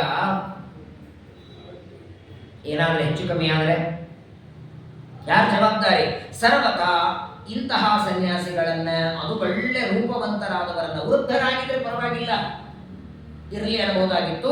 ಯುವಕ, ಜ್ಞಾನಿ, ಮೇಧಾವಿ ಬೇಡ, ಇವರನ್ನ ಸರ್ವತಾ ಕನ್ಯಾಗಾರದಲ್ಲಿ ಇಡೋದು ಬೇಡ ಅಂತ ಕೃಷ್ಣ ಅಂದ್ರೆ, ಬಲರಾಮದೇವರಂತ, ಏನ್ ಕೃಷ್ಣ ಹೀಗೆ ಮಾತಾಡ್ತಿ? ಸನ್ಯಾಸಿಗಳವರು ಸರ್ವಸಂಗ ಪರಿತ್ಯಾಗ ಮಾಡಿದವರನ್ನ ಯತಿಗಳು ಅಂತ ಕರಿಬೇಕು. ಅವರ ವಿಷಯದಲ್ಲಿ ಸಂದೇಹ ಪಡೋದು ಅಧರ್ಮ. ಸಂದೇಹ ಪಡಬೇಡ, ಅವಶ್ಯವಾಗಿ ಅವರು ಇಲ್ಲಿ ಇರಲಿ ಅಂತ ಕೃಷ್ಣ. ನನಗೂ ಅದೇ ಬೇಕಂತಾನೆ, ಮೇಲ್ನೋಟಕ್ಕೆ ಬೇಡ ಅಂದ. ಆದರೆ ಕೃಷ್ಣ ಅಂತಾನೆ, ಏನೋ ಅಣ್ಣ ನೀ ದೊಡ್ಡವ, ಆದ್ರೆ ನೀ ತಗೊಂಡ ನಿರ್ಣಯ ನನಗೆ ಸರಿ ಅನಿಸ್ಲಿಲ್ಲ ಅಂತಾನೆ. ನಾಸ್ಮನ್ಮತೆ ರೋಚತೆ ತನ್ಮತಂ ತಂ. ಯಾಕೋ ನನಗೆ ಒಳಗೆ ಭಯ ಆಗ್ತಾ ಇದೆ, ನಾಳೆ ಅಕಸ್ಮಾತ್ತಾಗಿ ಏನಾದರೂ ಹೆಚ್ಚು ಕಮ್ಮಿ ಆದರೆ ಆಗ ನೀ ನನ್ನ ಕಡೆ ಪಟ್ಟು ಮಾಡಬೇಡ. ನಾನು ಇವಾಗಲೇ ಹೇಳ್ತಿದ್ದೀನಿ, ಇವರೇನಿದ್ರು ಯುವಕ, ಬಲಿಷ್ಠ ಸನ್ಯಾಸಿ, ಒಳ್ಳೆ ತರುಣ ಇದ್ದಾನೆ, ಪಾದ ಪೂಜೆ ಮಾಡಿ ಬೇಕಾದ್ರೆ ಭಿಕ್ಷೆ ಮಾಡಿಸಿ ಮಂತ್ರಾಕ್ಷರಿ ತಗೊಂಡು ಹೊರಡು ಅಂತ ಹೇಳೋಣ. ಬೇಡ ಅಂತಾನೆ. ಸರಿ, ಇಷ್ಟು ಹೇಳಿದ ಮೇಲೆ ಇನ್ನೇನು, ಅಣ್ಣನ ಆಜ್ಞೆಯಾದ ಮೇಲೆ ಬೇರೆ ಮಾತಾಡೋದು ಬೇಡ ಅಂತ ಕೃಷ್ಣ ಅಂದ. ಅದೆಲ್ಲ ಸರಿ, ಇವರು ಇಲ್ಲಿ ಸನ್ಯಾಸಕ್ಕೆ ಕೂತ್ಕೊಂಡು, ಇಲ್ಲಿ ಚಾತುರ್ಮಾಸಕ್ಕೆ ಕೂತ್ಕೊಂಡ್ರೆ ಸೇವೆ ಮಾಡೋರು ಯಾರು ಇವರು? ಒಬ್ಬ ಸನ್ಯಾಸಿಗಳಿಗೆ ಚಾತುರ್ಮಾಸಕ್ಕೆ ಬನ್ನಿ ಅಂತ ಕರೆಯೋದಕ್ಕೆ ಸುಲಭಲ್ಲ. ಅವರ ಸೇವೆ ಮಾಡ್ಲಿಕ್ಕೆ ಯಾರಾದರೂ ಬೇಕು. ನೇರವಾಗಿ 11:30 ಬಟ್ಲಗಳು ತಾಡ್ತವ್ರು ಊಟಕ್ಕೆ ಬಂದ್ರೆ ಸೇವೆ ಮಾಡೋರು ಯಾರು? 11:30 ಊಟಕ್ಕೆ, ಸಾಯಂಕಾಲ 6:30 ಪ್ರವಚನಕ್ಕೆ ಬಂದ್ರೆ ಚಾತುರ್ಮಾಸ ಆಗತ್ತಾ? ಪಲ್ಯ ಹೆಚ್ಚು ಬೇಕು, ಎರಡೂ ಆಗಬೇಕು. ತನು ಮನ ಧನ 3ರಿಂದಲೂ ಸೇವೆ ಮಾಡೋರು ಬೇಕು. ಸೇವೆ ಮಾಡೋರಿಲ್ಲ ಅಂದ್ರೆ ಹೇಗೆ ಮಾಡೋದು ಅಂತ ಕೃಷ್ಣ ಪರಮಾತ್ಮ ಅಂದಾಗ, ಆಗ ಬಲರಾಮದೇವರಂತ, ಯಾಕೆ ಚಿಂತೆ ಮಾಡ್ತಿ? ನಮ್ಮ ತಂಗಿ ಸುಭದ್ರೆ ಇದ್ದಾಳಲ್ಲ, ಅವಳೇ ಸೇವೆ ಮಾಡ್ತಾಳೆ. ಕೃಷ್ಣ ಅಂತ ಊರ ನಂದಾರಿಗೆ ಬರ್ತಿದ್ದಾನೆ. ಅವನ ಸಂಕಲ್ಪನೂ ಹಾಗೆ ಇತ್ತು. ಚಾತುರ್ಮಾಸ್ಯ ಕಾಲದಲ್ಲಿ ಈ ಯತಿಯ ಸೇವೆ ತಂಗಿ ಮಾಡಬೇಕು ಅಂತ ಅದನ್ನ ತಾನೇ ನಿರ್ಣಯ ಮಾಡಲಿಲ್ಲ, ಅಣ್ಣನ ಮುಖಾಂತರ ಎಲ್ಲ ಹೇಳಿಸ್ತಾ ಇದ್ದಾನೆ ಪರಮಾತ್ಮ. ಅದಕ್ಕೆ ಅವನ ಸರ್ವಜ್ಞ ಅನ್ನೋದು. ಸ್ವತಂತ್ರ ಕಪಟನಾಟಕ ಸೂತ್ರಧಾರಿ. ಸರ್ವತ್ರ ಕುಶಲಂ ಚೋಕ್ತ್ವ. ಮೊದಲು ಆ ಸನ್ಯಾಸಿಗಳ ಬಂದಾಗ ಮಾತಾಡ್ತಾನೆ. ಎಲ್ಲಿಂದ ಬಂದ್ರೆ, ನಿಮ್ಮ ಪ್ರಯಾಣ ಹೇಗಾಯಿತು, ಎಲ್ಲಾದರೂ ಉಳ್ಕೊಂಡಿದ್ರ, ಎಲ್ಲೆಲ್ಲಿ ಸ್ನಾನ ಮಾಡಿ ಬಂದ್ರೆ. ಬಲರಾಮದೇವರು ಎಲ್ಲವನ್ನ ವಿಚಾರಿಸಿ, ಹೇಗೋ ವರ್ಷಾಕಾಲ ಮಳೆಗಾಲ ಬಂದಿದ್ದೀರಿ, ಚಾತುರ್ಮಾಸ್ಯವನ್ನು ನಮ್ಮ ಇಲ್ಲೇ ನೀವು ಮಾಡಿ, ನಿತ್ಯದಲ್ಲಿ ನಿಮ್ಮ ದರ್ಶನ, ಸಂಸ್ಥಾನ, ಪೂಜೆ, ತೀರ್ಥ, ಪ್ರಸಾದ. ಪ್ರಾಯ ಚಾತುರ್ಮಾಸ್ಯದಲ್ಲಿ ಸ್ವಾಮಿಗಳ ಹತ್ರ ದರ್ಶನಕ್ಕೆ ಹೋಗ್ಬೇಕು. ಒಂದಿನ 2 ದಿನ ಹೋಗ್ಬೇಕು. ಈಗ ನೋಡಿ, ಧಾರವಾಡದಲ್ಲಿ 30 ದಿನ ಒಲೆನೆ ಹೊತ್ಸಲ್ಲ, 2 ಹೊತ್ತು ಬೆಳಗ್ಗೆ ಒಂದಂತಲ್ಲ. ಬೆಳಗ್ಗೆ 6:30-7 ಗಂಟೆಗೆ ಸ್ನಾನ ಮಾಡಿ ಹೋಗ್ಬಿಟ್ರೆ ಬೆಳಗ್ಗಿನ ತಿಂಡಿ, ಕಾಫಿ, ಮಧ್ಯಾಹ್ನದ ಊಟ, ಸಾಯಂಕಾಲದ ಫಲಹಾರ ಊಟ ಮಾಡಿ 4 ಮಂದಿ ಡಬ್ಬಿ ತುಂಬಿಕೊಂಡು ತಂದಿಟ್ಬಿಡೋರು. ಕನಿಷ್ಠ 2 ಸ್ವಾಮಿಗಳು ಅಲ್ಲಿಂದ ಸೀಮೋಲ್ಲಂಘನ ಮಾಡುವವರೆಗೂ ಒಲೆ ಹಚ್ಚುವಾಗಿಲ್ಲ. ಸತ್ಯಧ್ಯಾನ ಹೇಳ್ತಿದ್ದಾರೆ ಜನ, ಸತ್ಯಧ್ಯಾನರು ಹೇಳೋರು. ಯಾರು ಕೂಡ 1 ತಿಂಗಳು ಚಾತುರ್ಮಾಸದಲ್ಲಿ ಯಾರ ಮನೆಯಲ್ಲಿ ಒಲೆ ಹಚ್ಚೋ ಆಗಿಲ್ಲ. ಎಲ್ಲರೂ ರಾಮದೇವರ ಪ್ರಸಾದಕ್ಕೆ ಬರಬೇಕು, 2 ಹೊತ್ತಿಲ್ಲೇ ಬರಬೇಕು. ಆ ವ್ಯವಸ್ಥೆಯೂ ಮಾಡ್ತಿದ್ರು. ವಿಶೇಷವಾಗಿ ಸ್ವಾಮಿಗಳಿದ್ದಾಗ ಹೋಗ್ಬೇಕು. ಆದರೆ ಒಂದು ಮಾತು, ನಿತ್ಯನೂ ಹೋಗೋದು ಬೇಡ ಅಂತಿಲ್ಲ. ಆ ಊರಿನವರು ಬೇರೆ ಊರಿನಿಂದ ಬಂದವರಿಗೆ ಮೊದಲು ಅನುಕೂಲತೆ ಮಾಡಿಕೊಡಬೇಕು. ಈಗ ಈ ಊರಲ್ಲಿದ್ದಾರೆ ಅಂದ್ರೆ ನಿತ್ಯ ಅವರೇ ದರ್ಶನ ಕೂತ್ಕೋತಾರೆ. ಈಗ ಊರಿನ ಬಂದವರೆಲ್ಲ ಹಿಂದೆ ಕೂತಿರ್ತಾರೆ. 50 ದಿನ ಇವರೇ ಮುಂದೆ ದರ್ಶನ, ಇವರೇ ಮೊದಲೇ ಬಂದು ಊಟ, ಹಂಗೆ ಮಾಡಬಾರ್ದು. ಬಂದವರಿಗೆ ಅನುಕೂಲ ಮಾಡಿ ಅವಶ್ಯವಾಗಿ ನೀವು ಮಾಡಬೇಕು. ಹಾಗಾಗಿ 1 ತಿಂಗಳು ಇಲ್ಲಿ ವಾಸ ಮಾಡಿ ನಿಮಗೆ ಬೇಕಾದ ಎಲ್ಲ ವ್ಯವಸ್ಥೆಯನ್ನ ಮಾಡ್ತೇನೆ ಅಂದಾಕ್ಷಣ ಸರಿ ಅಂತ ಹೇಳಿ ಸಂಯಾಚಿತ ಫಲ್ಗುನೇನ ಅಹವಾಕ್ಯಂ. ಕೃಷ್ಣ ಪರಮಾತ್ಮನ ಮಾತಿನಂತೆ ಎಲ್ಲ ವ್ಯವಸ್ಥೆ ನಡೀತಾ ಇದೆ. ಸುಭದ್ರೆಯನ್ನ ಕರೆದು ಹೇಳ್ತಾರೆ, ಈ ಸನ್ಯಾಸಿಗಳು ಇವತ್ತು ಚಾತುರ್ಮಾಸಕ್ಕೆ ಇಲ್ಲಿ ಕೂತಿದ್ದಾರೆ, ಇವತ್ತಿನಿಂದ ಇವರ ಸೇವೆಯನ್ನ ನೀನು ಮಾಡಬೇಕು. ಆಶ್ಚರ್ಯ ಅಂದ್ರೆ ಕೃಷ್ಣ ಪರಮಾತ್ಮನ ಸಂಕಲ್ಪ, ಅರ್ಜುನನ ಸಂಕಲ್ಪ ಒಂದೇ. ಆದರೆ ಸ್ವಲ್ಪ ವಿಚಾರ ಬಲರಾಮದೇವರ ಮನಸ್ಸಿನಲ್ಲಿ ಬೇರೆ ಇತ್ತು. ಸುಭದ್ರೆಯನ್ನ ಅರ್ಜುನನಿಗೆ ಕೊಡುವ ಸಂಕಲ್ಪ ಬಲರಾಮದೇವರಿಗೆ ಇರಲಿಲ್ಲ. ಈಗಾಗಲೇ ಅವನು ದುರ್ಯೋಧನನಿಗೆ ಮಾತು ಕೊಟ್ಟಾಗಿತ್ತು. ಅಸುರಾವೇಶ ಅಂತಾರೆ ನೋಡಿ. ತಾತ್ಕಾಲಿಕವಾಗಿ ಬಲರಾಮನಲ್ಲಿ ಅಸುರಾವೇಶ ಆಗಿ ಕೃಷ್ಣನ ಜೊತೆಗೆ 6 ತಿಂಗಳು ಮಾತು ಬಿಡ್ತಾರೆ. ರುಕ್ಮಿಣಿಯ ಮದುವೆ ಸಂದರ್ಭದಲ್ಲಿ ರುಕ್ಮಿಣಿಯ ಅಣ್ಣನಾದ ರುಕ್ಮಿಯ ತಲೆಯನ್ನ ಕೃಷ್ಣ ಬೋಡಿಸಿದ, ಕೊಲ್ಲಿಲ್ಲ.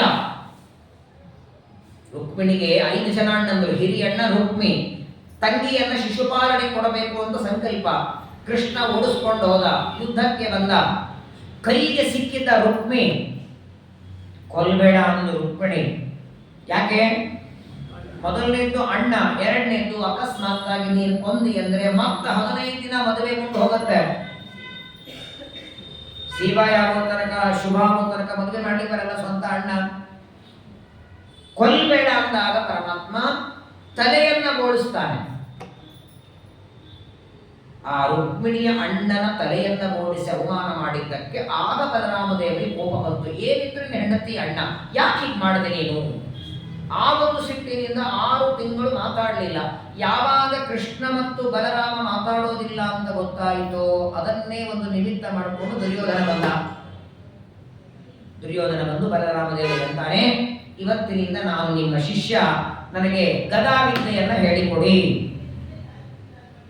ಸರಿ ಅಂತ ದುರ್ಯೋಧನನಿಗೆ ಗದಾವಿದ್ಯೆಯನ್ನ ಪಾಠ ಮಾಡ್ತಾ ಇರುವಾಗ ಆ ಓದುವಾಗಲೇನೆ ದುರ್ಯೋಧನ ಬಲರಾಮದೇವರಲ್ಲಿ ಒಂದು ಮಾತು ತಗೊಳ್ತಾನೆ.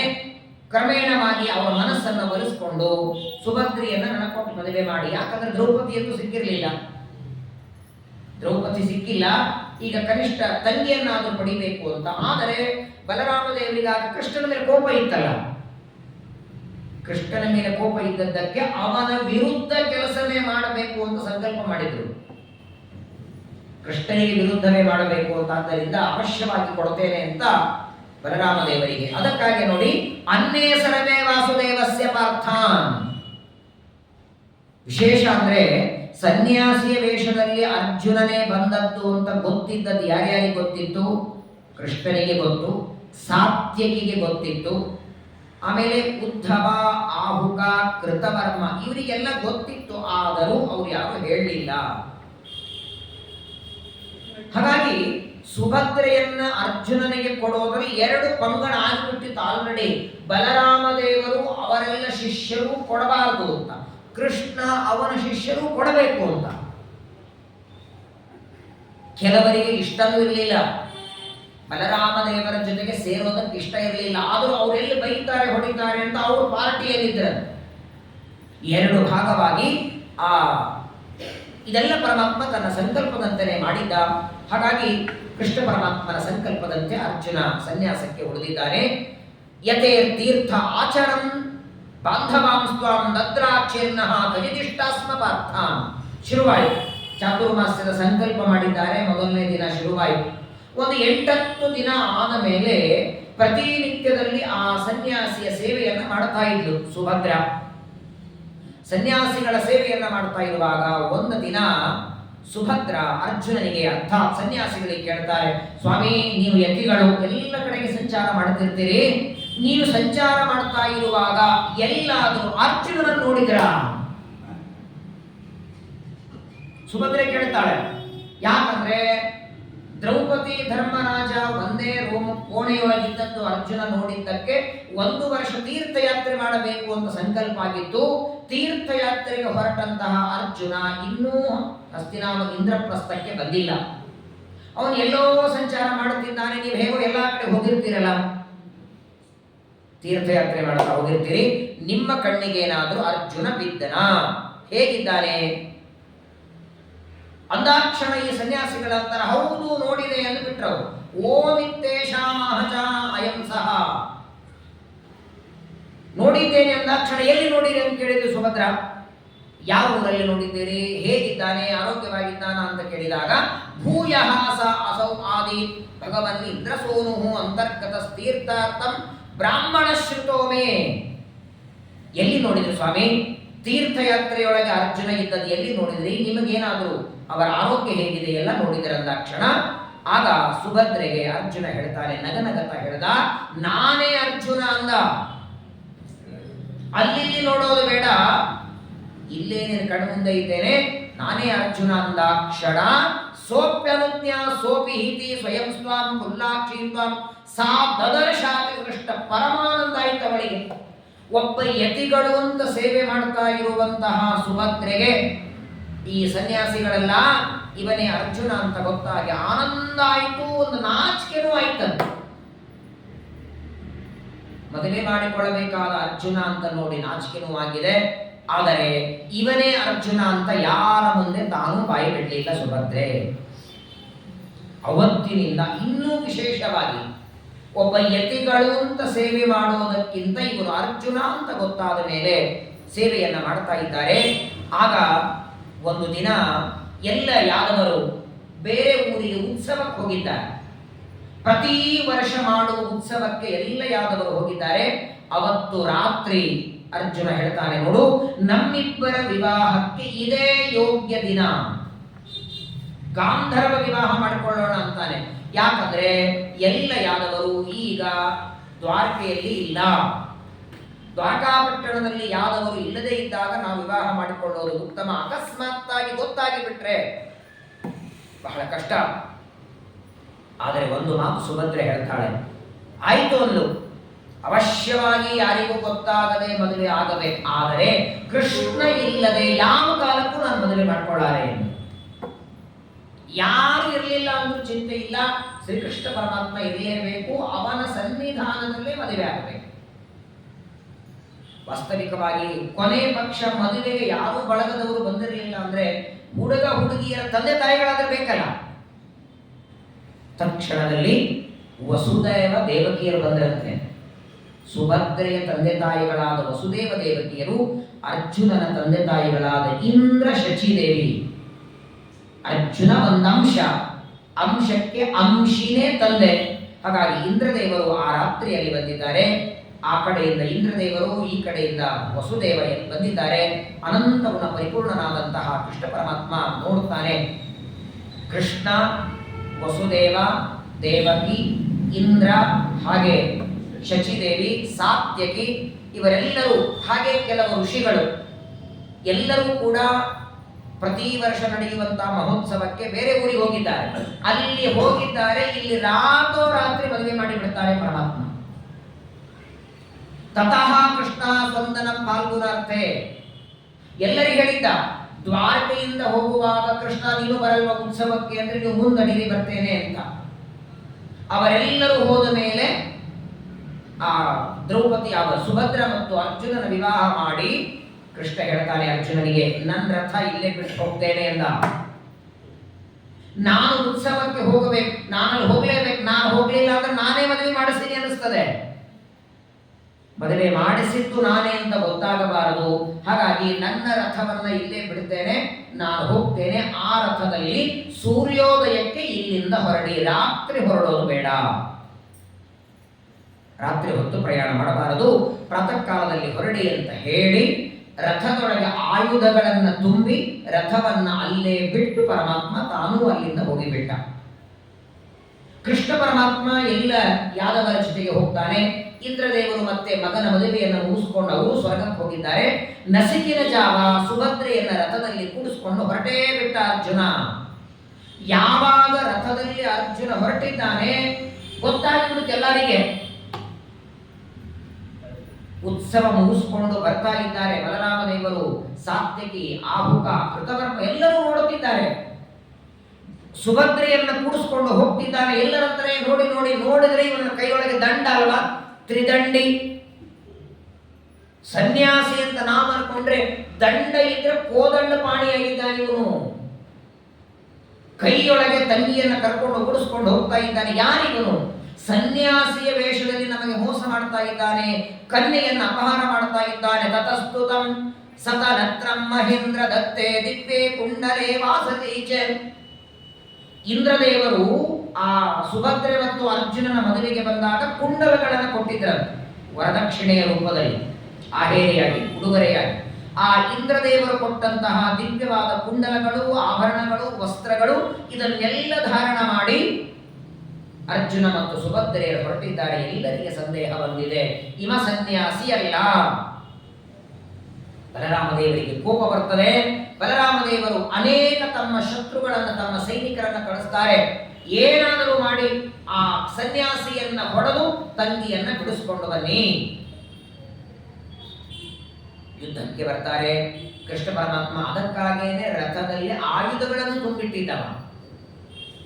ಮುಂದೇನೇ ಪ್ರಸಂಗ ಬರಲಿ ಅಂತ ಚಕ್ರೇ ಸಾರಥ್ಯಂ ಕೇಶವೈನೇತದರ್ಥೆ. ಸಾಮಾನ್ಯವಾಗಿ ರಥವನ್ನ ನಡೆಸಬೇಕಾದ್ರೆ ಸಾರಥಿ ಬೇಕು. ಅರ್ಜುನ ರಥದಲ್ಲಿ ನಿಂತುಕೊಂಡು ಯುದ್ಧ ಮಾಡುತ್ತಿದ್ದಾನೆ. ಸುಭದ್ರೆ ಅಂತ ನಾನು ಸಾರಥಿ ಆಗ್ತೇನೆ ಎಂದು. ಅಲ್ಲ, ನಿನಗೆ ಹೆಂಗೆ ರಥ ಹೊಡಲಿಕ್ಕೆ ಬರ್ತದಂದ್ರೆ ನಮ್ಮ ಅಣ್ಣ ಪ್ರತಿನಿತ್ಯ ರಾತ್ರಿ ಕೂಡಿಸ್ಕೊಂಡ್ರೆ, ಯಾಕಂದ್ರೆ ಸಾರಥ್ಯ ಅವನಿಗೆ ಯಾರು ಮಾಡ್ತಾರೆ ಹೇಳಿ. ಮುಂದೆ ಕುರುಕ್ಷೇತ್ರದ ಯುದ್ಧದಲ್ಲಿ ತಾನು ಅರ್ಜುನನಿಗೆ ಸಾರಥಿ ಆಗಬೇಕಾಗಿತ್ತು. ಆ ಕೃಷ್ಣ ರಾತ್ರಿ ಹೊತ್ತು ಎಲ್ಲರೂ ಮಲಗಿದಾಗ ಸಾರಥ್ಯ ಕರ್ಮ ಹೇಗ್ ಮಾಡೋದು ಅಂತ ಸುಭದ್ರೆ ಕಲಿಸ್ಕೊಟ್ಟಿದ್ದಂತೆ. ನೋಡಿ, ಯಾವಾಗಲೂ ಎಲ್ಲರಿಗೂ ಎಲ್ಲಾ ವಿದ್ಯೆ ಬರ್ತಿರ್ಬೇಕು, ಉಪಯೋಗ ಯಾವಾಗ ಆಗುತ್ತೆ ಗೊತ್ತಿಲ್ಲ. ಎಲ್ಲಾ ವಿದ್ಯೆಗಳು ಏಕಾಲಕ್ಕೆ ಉಪಯೋಗ ಆಗಲ್ಲ. ಅಡಿಗೆ ಮಾಡೋದು ಗೊತ್ತಿರಬೇಕು. ದಿನ ನೀವು ಮಾಡದೇ ಇದ್ರೆ ಒಂದು ಪ್ರಸಂಗ ಬರುತ್ತಾ ಇಲ್ಲೋ? ಅಡಿಗೆ ಮಾಡೋದು ಗೊತ್ತಿರ್ಬೇಕು, ಬಡಿಸೋದು ಗೊತ್ತಿರ್ಬೇಕು. ಹಾಗಾಗಿ ವಿದ್ಯಾಪೀಠಗಳಲ್ಲಿ ಎಲ್ಲ ಕಲಿಸಿ ಹೊರಗೆ ಕಳಿಸ್ತಾರೆ. 4 ಜನ ಇದ್ರೆ ಅವ್ರ ಜೊತೆ ಹೆಂಗ್ ವ್ಯವಹಾರ ಮಾಡಬೇಕು. ಸಂಪಾದನೆ ಮಾಡೋದು ಎಷ್ಟು ಕಠಿಣವೋ ಸಂಪಾದನೆ ಮಾಡಿದ್ದನ್ನು ಖರ್ಚು ಹೇಗೆ ಮಾಡಬೇಕು. ಪ್ರತಿಯೊಂದಕ್ಕೂ ಒಂದು ಕಲೆ ಇರ್ತದೆ. ಪ್ರತಿಯೊಂದು ವಿದ್ಯೆನೂ ಸಂಪಾದನೆ ಮಾಡಲೇಬೇಕು. ಉಪಯೋಗಕ್ಕೆ ಯಾವುದು ಬರುತ್ತೆ ಯಾವುದು ಬರಲ್ಲ ಆಮೇಲೆ. ಕೆಲವರು ಶ್ರಾದ್ದವನ್ನ ಮಂತ್ರ ಕಲಿಯಲಿಲ್ಲ. ಶ್ರಾದ್ದ ಮಾಡಿಸೋದು ಅಥವಾ ಸತ್ತ ಮೇಲೆ ಅಪರ ಮಾಡಿಸೋದು ಅದರ ಆಚಾರ ಬೈತಿದ್ರು ನಮ್ಮ ಮೌಲ್ಯ ಆಚಾರ್ಯರು. ವಿದ್ಯಾ ಬರಬೇಕಂತ. ಯಾರಿಗೆ ನೀ ಮಾಡಿಸೋದು ಬೇಡ. ಯಾವುದೋ ಒಂದು ಪ್ರಸಂಗದಲ್ಲಿ ನಿನ್ನ ಮನೆಯೊಳಗೆ ಮಾಡೋ ಪ್ರಸಂಗ ಬಂದ್ರೆ ಅದರ ಮಂತ್ರಗಳಾದ್ರೂ ನಿಮ್ಗೆ ಗೊತ್ತಿರಬೇಕಲ್ಲ. ಮದುವೆ ಮಂತ್ರಗಳು, ಮುಂಜುವೆ ಮಂತ್ರಗಳು ಯಾರು ಮಾಡಿಸೋದು ಬೇಡ. ನಿಮ್ಮ ಮಗನ ಮುಂಜುವೆ ಮಾಡುವಾಗ ಯಾರೋ ಒಬ್ಬರು ಆಚಾರ ಮಾಡಿಸ್ತಾರೆ, ಅವ್ರು ಸರಿ ಮಾಡಿಸ್ತಿದ್ದಾರೋ ಅಂತ ತಿಳ್ಕೊಳ್ಳಿಕ್ಕಾದರೂ ವಿದ್ಯೆ ಬರಬೇಕು. ಸುಭದ್ರೆಗೆ ಒಳ್ಳೆ ಸಾರಥ್ಯ ವಿದ್ಯೆ ಕಲಿಸಿದ್ದ. ಸುಭದ್ರೆ ಸಾರಥಿಯಾಗಿದ್ದಾಳೆ. ಅರ್ಜುನನ ಯುದ್ಧ ಅದು ಕೇಳಬೇಕೆ? ಪ್ರಚಂಡವಾಗಿ ಯುದ್ಧ ನಡೀತಾ ಇದೆ. ಯಾವ ಸೈನಿಕರನ್ನ ಬಲರಾಮದೇವರು ಕಳಿಸಿದ್ದಾರೆ ಅವರ ಕೈಯಲ್ಲಿರುವಂತಹ ಅಸ್ತ್ರಗಳನ್ನೆಲ್ಲ ಅರ್ಜುನ ಒಬ್ಬನೇ ಅಸ್ತ್ರಗಳನ್ನೆಲ್ಲ ಮುರಿದು ಹಾಕಿದ್ದಾನೆ. ವೃಷ್ಣಿ, ಭೋಜ, ಅಂಧಕ ಎಲ್ಲ ಯುದ್ಧಕ್ಕೆ ಬಂದಿದ್ದಾರೆ. ಬೇರೆ ಬೇರೆ ದೇಶಗಳಿಂದ ರಾಜರೆಲ್ಲ ಬಂದಿದ್ದಾರೆ. ಅರ್ಜುನ ಸುಭದ್ರೆಯನ್ನು ಕರ್ಕೊಂಡು ಹೋಗ್ತಾನೆ ಅಂತ ಎಲ್ಲರೂ ಬಂದ್ರೆ, ಅರ್ಜುನೇನೈವ ಮುಕ್ತಾಸ ಸುಭದ್ರಾ ಭದ್ರಭಾಷಣೆ. ಸುಭದ್ರ ಹೇಳ್ತಾಳೆ, ಯಾವ ಕಾಲಕ್ಕೂ ಯುದ್ಧ ನಿಲ್ಲಿಸಬೇಡ, ರಥವನ್ನ ಚೆನ್ನಾಗಿ ಕರ್ಕೊಂಡು ಹೋಗೋದು ನಾನು ಮಾಡ್ತೇನೆ. ಘನಘೋರವಾದ ಯುದ್ಧ ನಡೀತಾ ಇದೆ. ಆ ಅದ್ಭುತವಾದಂತಹ ಯುದ್ಧ ಅಲ್ಲಿ ನಡೀತಾ ಇರಬೇಕಾದರೆ ಸ್ವಲ್ಪ ಹೊತ್ತು ಯುದ್ಧ ಮುಗಿದ ಮೇಲೆ ಬಲರಾಮದೇವರು ತಮ್ಮ ಕೆಲವು ವಿಪ್ರಥು ಅಂತ ಬಲರಾಮದೇವರ ಒಬ್ಬ ಶಿಷ್ಯ, ಬಹಳ ಪೆಟೆಂಟ್ ಬಲರಾಮದೇವರ ಬಲಗೈಯವರು. ಏಕಾಂತದಲ್ಲಿ ಆ ವಿಪ್ರಥುವಿಗೆ ಬಲರಾಮದೇವರು ಗದಾವಿದ್ಯೆಯನ್ನು ಕಲಿಸಿದ್ರು. ಅವನನ್ನು ಕರೆದ ಹೇಳ್ತಾರೆ, ಏನಾದರೂ ಮಾಡು, ಅರ್ಜುನನನ್ನು ಹೊಡೆದು ತಂಗಿಯನ್ನ ಕರ್ಕೊಂಡು ಬಾ ಅಂತ ಹೇಳ್ತಾರೆ. ಅರ್ಜುನನಿಗೆ ವಿಶೇಷವಾಗಿ ಕೃಷ್ಣನ ಅನುಗ್ರಹ ಇದೆ ಅಂತ ಗೊತ್ತಿದೆ, ಆದರೂ ವಿರೋಧ ಮಾಡೋದಕ್ಕಾಗಿ ಕಳಿಸಿಕೊಡ್ತಾರೆ. ಸಿದ್ಧರಾದರಂತೆ. ಕೆಲವು ಯಾದವರು ಅರ್ಜುನನನ್ನು ಕರ್ಕೊಂಡು ಬರಬೇಕು ಅಂತ ಹೊರಡ್ತಾರೆ. ಬಲರಾಮದೇವರಿಗೆ ಹೇಳ್ತಾರೆ, ಚಿಂತೆ ಮಾಡಬೇಡಿ, ಅರ್ಜುನನನ್ನ ಹೊಡೆದು ಸುಭದ್ರೆಯನ್ನು ನಾವು ಕರ್ಕೊಂಡು ತಂದು ನಿಮಗೆ ಒಪ್ಪಿಸ್ತೇವೆ. ಕೃಷ್ಣೋಪಿ ಸರ್ವಂ ವಿಪ್ರತೋರ್ನಿರ್ಷಿಮ್ಯ ಪ್ರಾಪ್ತ ಸುಧರ್ಮಾಂ ವಿಮಲಾನಿವಾಸಿ. ಎಲ್ಲ ಗೊತ್ತಿದೆ ಸ್ವಾಮಿಗೆ. ತಾನೇ ಒಳಗಿದ್ದು ಪ್ರೇರಣೆ ಮಾಡುತ್ತಾನೆ, ಹೊರಗಿದ್ದು ಕಾರ್ಯ ಮಾಡ್ತಾನೆ. ಸರ್ವಜ್ಞನಾದ ಕೃಷ್ಣನಿಗೆಲ್ಲ ಗೊತ್ತಿದೆ. ಈಗ ನೋಡಿ, ಅರ್ಜುನ ಸುಭದ್ರೆಯನ್ನ ಕರ್ಕೊಂಡು ಹೋಗುವಾಗ ಕೃಷ್ಣ ಅಕಸ್ಮಾತ್ತಾಗಿ ಯುದ್ಧ ಮಾಡಲಿಲ್ಲ ಅಥವಾ ಏನಾದ್ರೂ ವಿರೋಧ ಮಾಡಲಿಲ್ಲ ಅಂದ್ರೆ ಇವನೇ ಮಾಡಿದ್ದಾನೆ ಅಂತ ಗೊತ್ತಾಗತ್ತಲ್ಲ. ಹಾಗಾದ್ರೆ ಮೇಲ್ನೋಟಕ್ಕೆ ವಿರೋಧ ಮಾಡದಂಗೂ ಇರಬೇಕು, ಅವರನ್ನು ಓಡಿಸ್ದಂಗೂ ಇರಬೇಕು. ಎರಡನ್ನೂ ಪರಮಾತ್ಮ ಮಾಡ್ತಾ ಇದ್ದಾನೆ. ಆ ಕಪಟ ಸನ್ಯಾಸಿಯ ವೇಷದಲ್ಲಿ ಬಂದಿದ್ದಾನೆ. ಅವನನ್ನ ಹೊಡೆದು ಸುಭದ್ರೆಯನ್ನ ಕರ್ಕೊಂಡು ಬರೋಣ ಅಂತ ಇತ್ಯುಕ್ತ ಮತ್ಯ ಅವದಂಬಲಂಸ್ತ ಹೊರಟ್ರಂತೆ. ಪ್ರದ್ಯುಮ್ನ, ಕೃಷ್ಣನ ಮಗನಾದ ಪ್ರದ್ಯುಮ್ನ, ಅವನ ಜೊತೆಗೆ ಅನೇಕ ಜನ ಯಾದವರು ಹೊರಟ್ರೆ. ಆಗ ಬಲರಾಮದೇವರು ಒಂದು ಮಾತು ಹೇಳ್ತಾರೆ, ಯಾರು ಸುಭದ್ರೆಯನ್ನ ಕರ್ಕೊಂಡು ಬರೋದು ಅರ್ಜುನನನ್ನ ಹೊಡೆದು ಅಂತಾರೆ. ಆಗ ಅವರೆಲ್ಲರಿಗೆ ಬಲರಾಮದೇವರು ಹೇಳ್ತಾರೆ, ಹೋಗಿ ಆದರೆ ಕೃಷ್ಣನ ಅಭಿಪ್ರಾಯ ಏನು ಅಂತ ತಿಳ್ಕೊಂಡು ಹೋಗಿ. ಅವನು ಹೋಗು ಅಂದ್ರೆ ಹೋಗ್ರಿ, ಇಲ್ಲ ಅಂದ್ರೆ ಬೇಡ ಅಂದ್ರ. ಬಲರಾಮದೇವರಿಗೂ ಆಗಾಗ ಅಸುರಾವೇಶ ಆಗ್ತಿತ್ತು. ಆಗಾಗ ಪರಮಾತ್ಮನ ಬಗ್ಗೆ ಅಕಸ್ಮಾತ್ತಾಗಿ ಕೃಷ್ಣ ಬೇಡ ಅಂದ್ರೆ ಹೋಗಬೇಡಿ, ಅವನ ಅಭಿಪ್ರಾಯವನ್ನು ತಿಳ್ಕೊಂಡು ಹೋಗಿ ಅಂದಾಗ ಯಾವ ಯಾದವರು ಅರ್ಜುನನನ್ನ ಹೊಡೆದು ಸುಭದ್ರೆಯನ್ನು ಕರ್ಕೊಂಡು ಬರಬೇಕು ಅವರೆಲ್ಲ ಕೇಳಿದರಂತೆ, ಏನಪ್ಪ ಕೃಷ್ಣ ಹೋಗೋಣವಾ, ತಂಗಿಯಾದ ಸುಭದ್ರೆಯನ್ನು ಕರ್ಕೊಂಡು ಬರ್ತೇವೆ ಅಂದಾಕ್ಷಣ ಕೃಷ್ಣ ಪರಮಾತ್ಮ ಹೇಳ್ತಾನೆ ಬೇಡ ಅಂದ. ಯುದ್ಧಕ್ಕೆ ನೀವ್ಯಾರೂ ಅಲ್ಲಿಗೆ ಹೋಗುವುದು ಬೇಡ. ಹಾಗಾದರೆ ಬೇಡ ಅಂದ್ರೆ ನೀನೇ ನಿಂತು ಮದುವೆ ಮಾಡಿಸ್ದಂಗಿದೆ. ಕೃಷ್ಣ ಅಂತಾನೆ, ನಾನು ಮಾಡಿಸಿದ್ದಲ್ಲ, ತಾಮೇ ವಾಚಂ ನಾಗ್ರಹೀದ್ ಅಗ್ರಜೋಯಂ. ನೋಡಿ, ಈಗ ನೀವು ಅರ್ಜುನನನ್ನು ಹೊಡೆದು ಕನ್ಯೆಯನ್ನು ತರೋದ್ರಲ್ಲಿ ಅರ್ಥ ಇಲ್ಲ. ನಾನು ಅವತ್ತೇ ಹೇಳಿದೆ, ಅಣ್ಣನಿಗೆ ಬಡ್ಕೊಂಡೆ, ಕನ್ಯಾಗಾರದಲ್ಲಿ ಎತ್ತಿಗಳನ್ನು ಇಡೋದು ಒಳ್ಳೇದಲ್ಲ ಅಂತ. ಒಳ್ಳೆ ನೋಡೋದಕ್ಕೂ ರೂಪವಂತ ಗುಣವಂತ ಇದ್ದಾನೆ ಅಂತ ಅವತ್ತ ಹೇಳಿದೆ, ನನ್ನ ಮಾತು ಕೇಳಿಲ್ಲ. ಅವಳನ್ನೇ ಚಾತುರ್ಮಾಸ ಸೇವೆಗೆ ಬೇರೆ ಇಟ್ಟಿದ್ದಾರೆ. ಸೇವೆ ಮಾಡ್ತಾ ಮಾಡ್ತಾ ಕಾಯಂ ಸೇವೆ ಮಾಡ್ಕೊಂಡ್ಬಿಟ್ಟಮ್ಮ. ಚಾತುರ್ಮಾಸದಲ್ಲಿ ಮಾತ್ರ ಸೇವೆ ಅಲ್ಲ, 360 ದಿನ ಸೇವೆ ಮಾಡಿ ನಮ್ಮ ಮನೆಗೆ ನಡಿ ಅಂತ ಕರ್ಕೊಂಡು ಹೋಗಿಬಿಟ್ಟ. ತಪ್ಪು ನಮ್ಮಿಂದ ಆಗಿದೆ. ಮೊದಲನೇದ್ದು ನಾವೇ ಅವಳನ್ನ ಸೇವೆಗೆ ಇಟ್ಟ. ಎರಡನೇದ್ದು, ಈಗ ನೀವೇನೋ ಮಾಡಿ ಅರ್ಜುನನನ್ನ ತರೋದಕ್ಕೆ ಹೋದ್ರಿ ಅಂತೂ ಇಟ್ಕೊಳ್ಳಿ, ಬಹಳ ಆದ್ರೆ ಅರ್ಜುನನನ್ನ ನೀವು ಹೊಡೆದು ಮಾಡಿ ತರಬೇಕು. ಒಂದ ನೀವು ಹೊಡೆಸ್ಕೊಳ್ತೀರಿ, ಇಲ್ಲ ಆದ್ರೆ ಅವರು ಹೊಡೆಸ್ಕೊಳ್ತಾರೆ. ಏನಾದರೂ ಆಗಲಿ, ಅಕಸ್ಮಾತ್ತಾಗಿ ನೀವು ಸುಭದ್ರೆಯನ್ನ ಕರ್ಕೊಂಡು ಬಂದದ್ದೇ ಆದರೆ ಮುಂದೇನು ಅಂತ ಕೇಳದ ಕೃಷ್ಣ. ಮುಂದೇನು ಮಾಡ್ತೀರಿ? ಯಾಕಂದ್ರೆ ಕ್ಷತ್ರಿಯರಲ್ಲಿ ಒಂದು ಕನ್ಯೆಯನ್ನ ಒಬ್ಬ ವ್ಯಕ್ತಿ ಮುಟ್ಟಿದ ಮೇಲೆ ಇನ್ನೊಬ್ಬರು ಸರ್ವಥಾ ಮದುವೆ ಆಗೋದಿಲ್ಲ. ಈಗ ಈ ಅರ್ಜುನ ಸನ್ಯಾಸಿ ವೇಷದಲ್ಲಿ ಸುಭದ್ರೆಯನ್ನ ಕರ್ಕೊಂಡು ಹೋಗಿದ್ದಾನೆ, ಎಲ್ಲರಿಗೂ ಗೊತ್ತಾಗಿದೆ. ಈಗ ನೀವು ಕರ್ಕೊಂಡು ಬಂದು ಕೊನೆಯವರೆಗೆ ಅವಳಿಗೆ ಮದುವೆ ಇಲ್ಲ ಅಂತ ಆಗುತ್ತಲ್ಲ, ಕೊನೆಯವರೆಗೂ ಮದುವೆ ಇಲ್ಲ ಅಂತ ಒದ್ದಾಡುವುದಕ್ಕಿಂತ ಇಚ್ಛೆ ಇರಲಿ ಬಿಡ್ಲಿ, ಅರ್ಜುನನ ಜೊತೆಗೆ ಹೋಗಲಿ, ಹೇಗೋ ಮದುವೆಯಾಗಿದೆ, ಇಬ್ಬರು ಅಲ್ಲೇ ಇರಲಿ. ನೋಡಿ, ಯಾಕೆ ಅರ್ಜುನ ಬೇಡ ಅಂತೀರಿ? ಏನ್ ಕೃಷ್ಣನ ಮಾತು ನೋಡಿ, ಏನ್ ಕಡಿಮೆ ಇದೆ ಅಂದ್ರು. ಅರ್ಜುನನಂತಹ ಹುಡುಗ ನಾವು ಹುಡುಕಿದ್ರು ಸಿಗ್ತಿರ್ಲಿಲ್ಲ. ಮೊದಲನೇದ್ದು ವೇದವ್ಯಾಸ ದೇವರ ಮೊಮ್ಮಗ, ಪಾಂಡುರಾಜನ ಮಗ, ಒಳ್ಳೆ ಧರ್ಮಜ್ಞ, ಲಕ್ಷಣವಂತ, ಮೇಧಾವಿ, ಮಹಾವೀರ, ಶೂರ. ಏನ್ಬೇಕು? ಒಬ್ಬ ಕನ್ಯೆಯನ್ನ ಪಡೆದ ತಂದೆ ಮಗಳಿಗೋಸ್ಕರ ಒಬ್ಬ ಹಳೆಯನನ್ನು ಹುಡುಕಬೇಕಾದ್ರೆ ಏನು ನೋಡುತ್ತಾನದು ಎಲ್ಲ ಇದೆ ಅರ್ಜುನನಲ್ಲಿ. ಪರಾಕ್ರಮಿ ಇದ್ದಾನೆ, ದಾನಿ ಇದ್ದಾನೆ, ಒಳ್ಳೆ ಸಾತ್ವಿಕ ಇದ್ದಾನೆ, ಸಜ್ಜನ ಇದ್ದಾನೆ, ನೋಡೋದಕ್ಕೂ ಚೆನ್ನಾಗಿದ್ದಾನೆ. ಅಂದ ಮೇಲೆ ಯಾಕೆ ಅವನಿಗೆ ನಾವು ಈಗಾಗಿದೆ, ಮದುವೆಯಂತೂ ಆಗೋಗಿದೆ, ಸರ್ವಥ ನಾವು ಕರ್ಕೊಂಡು ಬರೋದು ಬೇಡ. ನಾವಾಗೇ ನಾವು ಕನ್ಯಾದಾನ ಮಾಡಿದ್ರೂ ಸಿಗ್ತಾ ಇರಲಿಲ್ಲ, ಅರ್ಜುನನಂತಹ ವರ ಸಿಗೋದಿಲ್ಲ. ಏನೋ ನೀವೆಲ್ಲರೂ ಪ್ರಯತ್ನ ಮಾಡಿ ಹೋದರೂ ಅಕಸ್ಮಾತ್ತಾಗಿ ಪರಾಜಯ ಅಂದ್ರೆ ಏನ್ ಮಾಡ್ತಾರೆ ಹೇಳಿ? ಅರ್ಜುನ ನಿಮ್ಮನ್ನು ಹೊಡೆದ್ರೆ, ಅರ್ಜುನ ನಿಮ್ಮನ್ನು ಹೊಡೆದ್ರೂ ತೊಂದರೆ, ನೀವು ಅರ್ಜುನಿಗೆ ಹೊಡೆದ್ರೂ ತೊಂದರೆ. ಸರ್ವತ ಈಗ ಹೋಗೋದು ಒಳ್ಳೇದಲ್ಲ. ಜಿತ್ವಾ ಯದ್ದೇನಂ ಕನ್ಯಕಾಚಾಗ್ರ ಸಹ ಪರಾವೃತ್ತ ನೈವ ಕಿಂಚಿತ್ ವಿಲಪ್ಸೆ. ಯಾರು ಅವಳನ್ನು ಮದುವೆ ಮಾಡ್ಕೊಳ್ಳೋದಿಲ್ಲ. ಇಷ್ಟು ಮಾತನ್ನ ಕೃಷ್ಣ ಪರಮಾತ್ಮ ಹೇಳಿದ ಕ್ಷಣ ಬಲರಾಮದೇವರ ಅಂತಾರೆ ಎಲ್ಲ ಯಾದವರಿಗೆ ಹೇಳಿದ್ರು ಬೇಡ ಅಂದರು. ಸುಭದ್ರೆಯನ್ನ ಕರ್ಕೊಂಡು ಬರೋದು ಬೇಡ, ಅವನಷ್ಟಕ್ಕವ ಹೋಗಲಿ. ಇದೇ ಪರಮಾತ್ಮನಿಗೆ ಬೇಕಾಗಿತ್ತು.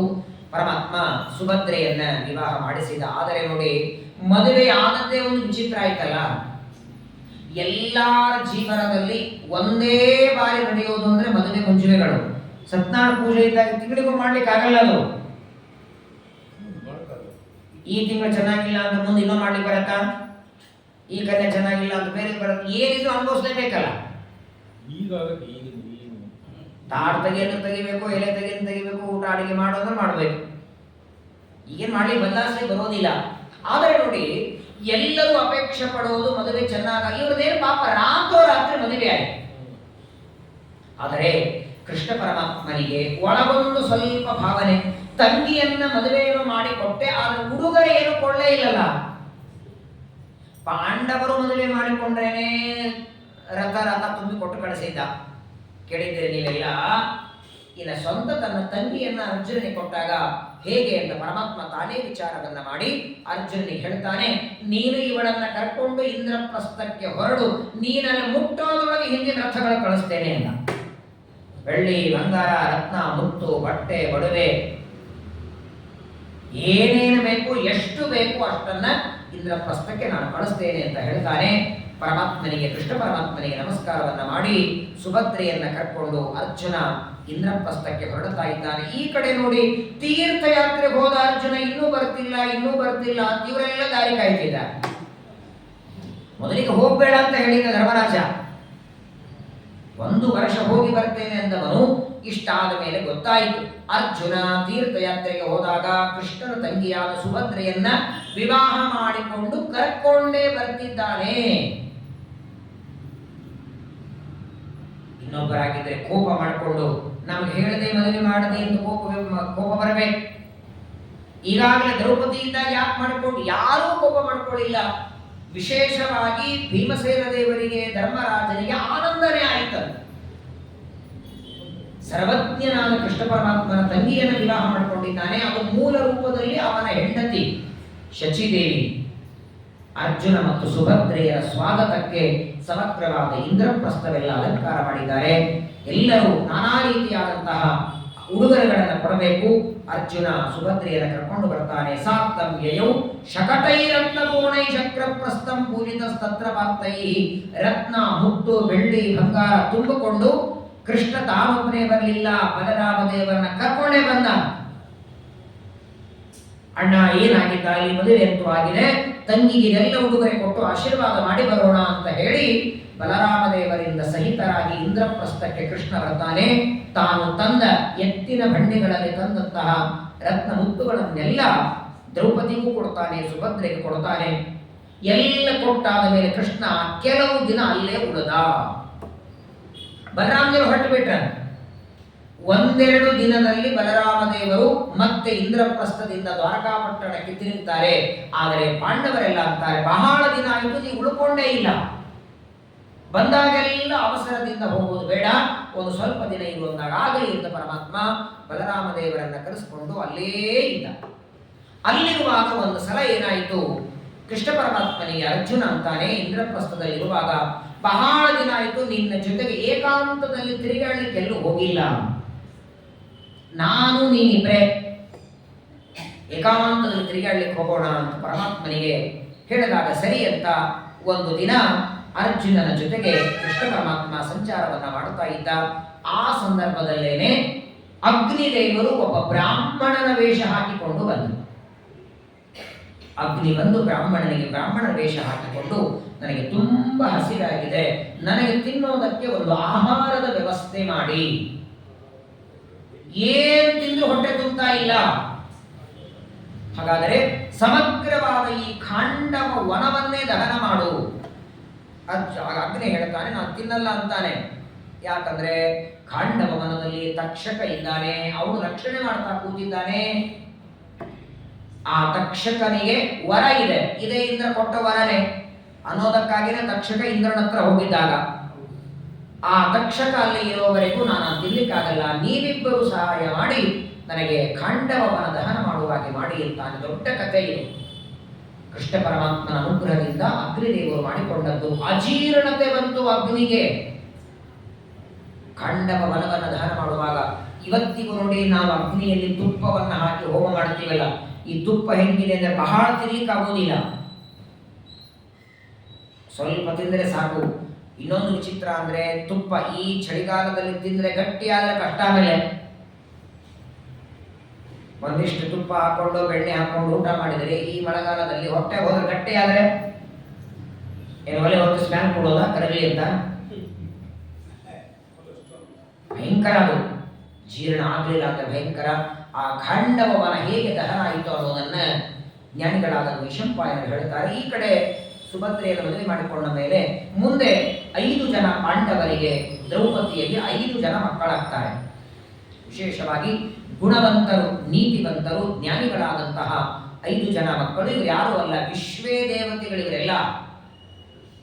ವಿಶ್ವೇ ದೇವತೆಗಳಲ್ಲಿ 5 ಜನ ಕ್ರಮವಾಗಿ ಚಿತ್ರರಥ, ಅಭಿತಾಮ್ರ, ಕಿಶೋರ, ಗೋಪಾಲ, ಬಲ, ಈ 5 ಜನ ದ್ರೌಪದಿಗೆ ಮಕ್ಕಳಾಗಿ ಧರ್ಮರಾಜನಿಂದ ಹುಟ್ಟಿದವರಿಗೆ ಪ್ರತಿವಿಂಧ್ಯ ಅಂತ ಹೆಸರು, ಭೀಮಸೇನ ದೇವರಿಂದ ಹುಟ್ಟಿದ್ದಕ್ಕೆ ಸುತ ಸೋಮ, ಅರ್ಜುನನಿಂದ ಹುಟ್ಟಿದವ ಶ್ರುತಕೀರ್ತಿ, ನಕುಲನಿಂದ ಹುಟ್ಟಿದವ ಶತಾನೀಕ, ಸಹದೇವನಿಂದ ಹುಟ್ಟಿದವ ಶ್ರುತಕ್ರಿಯ.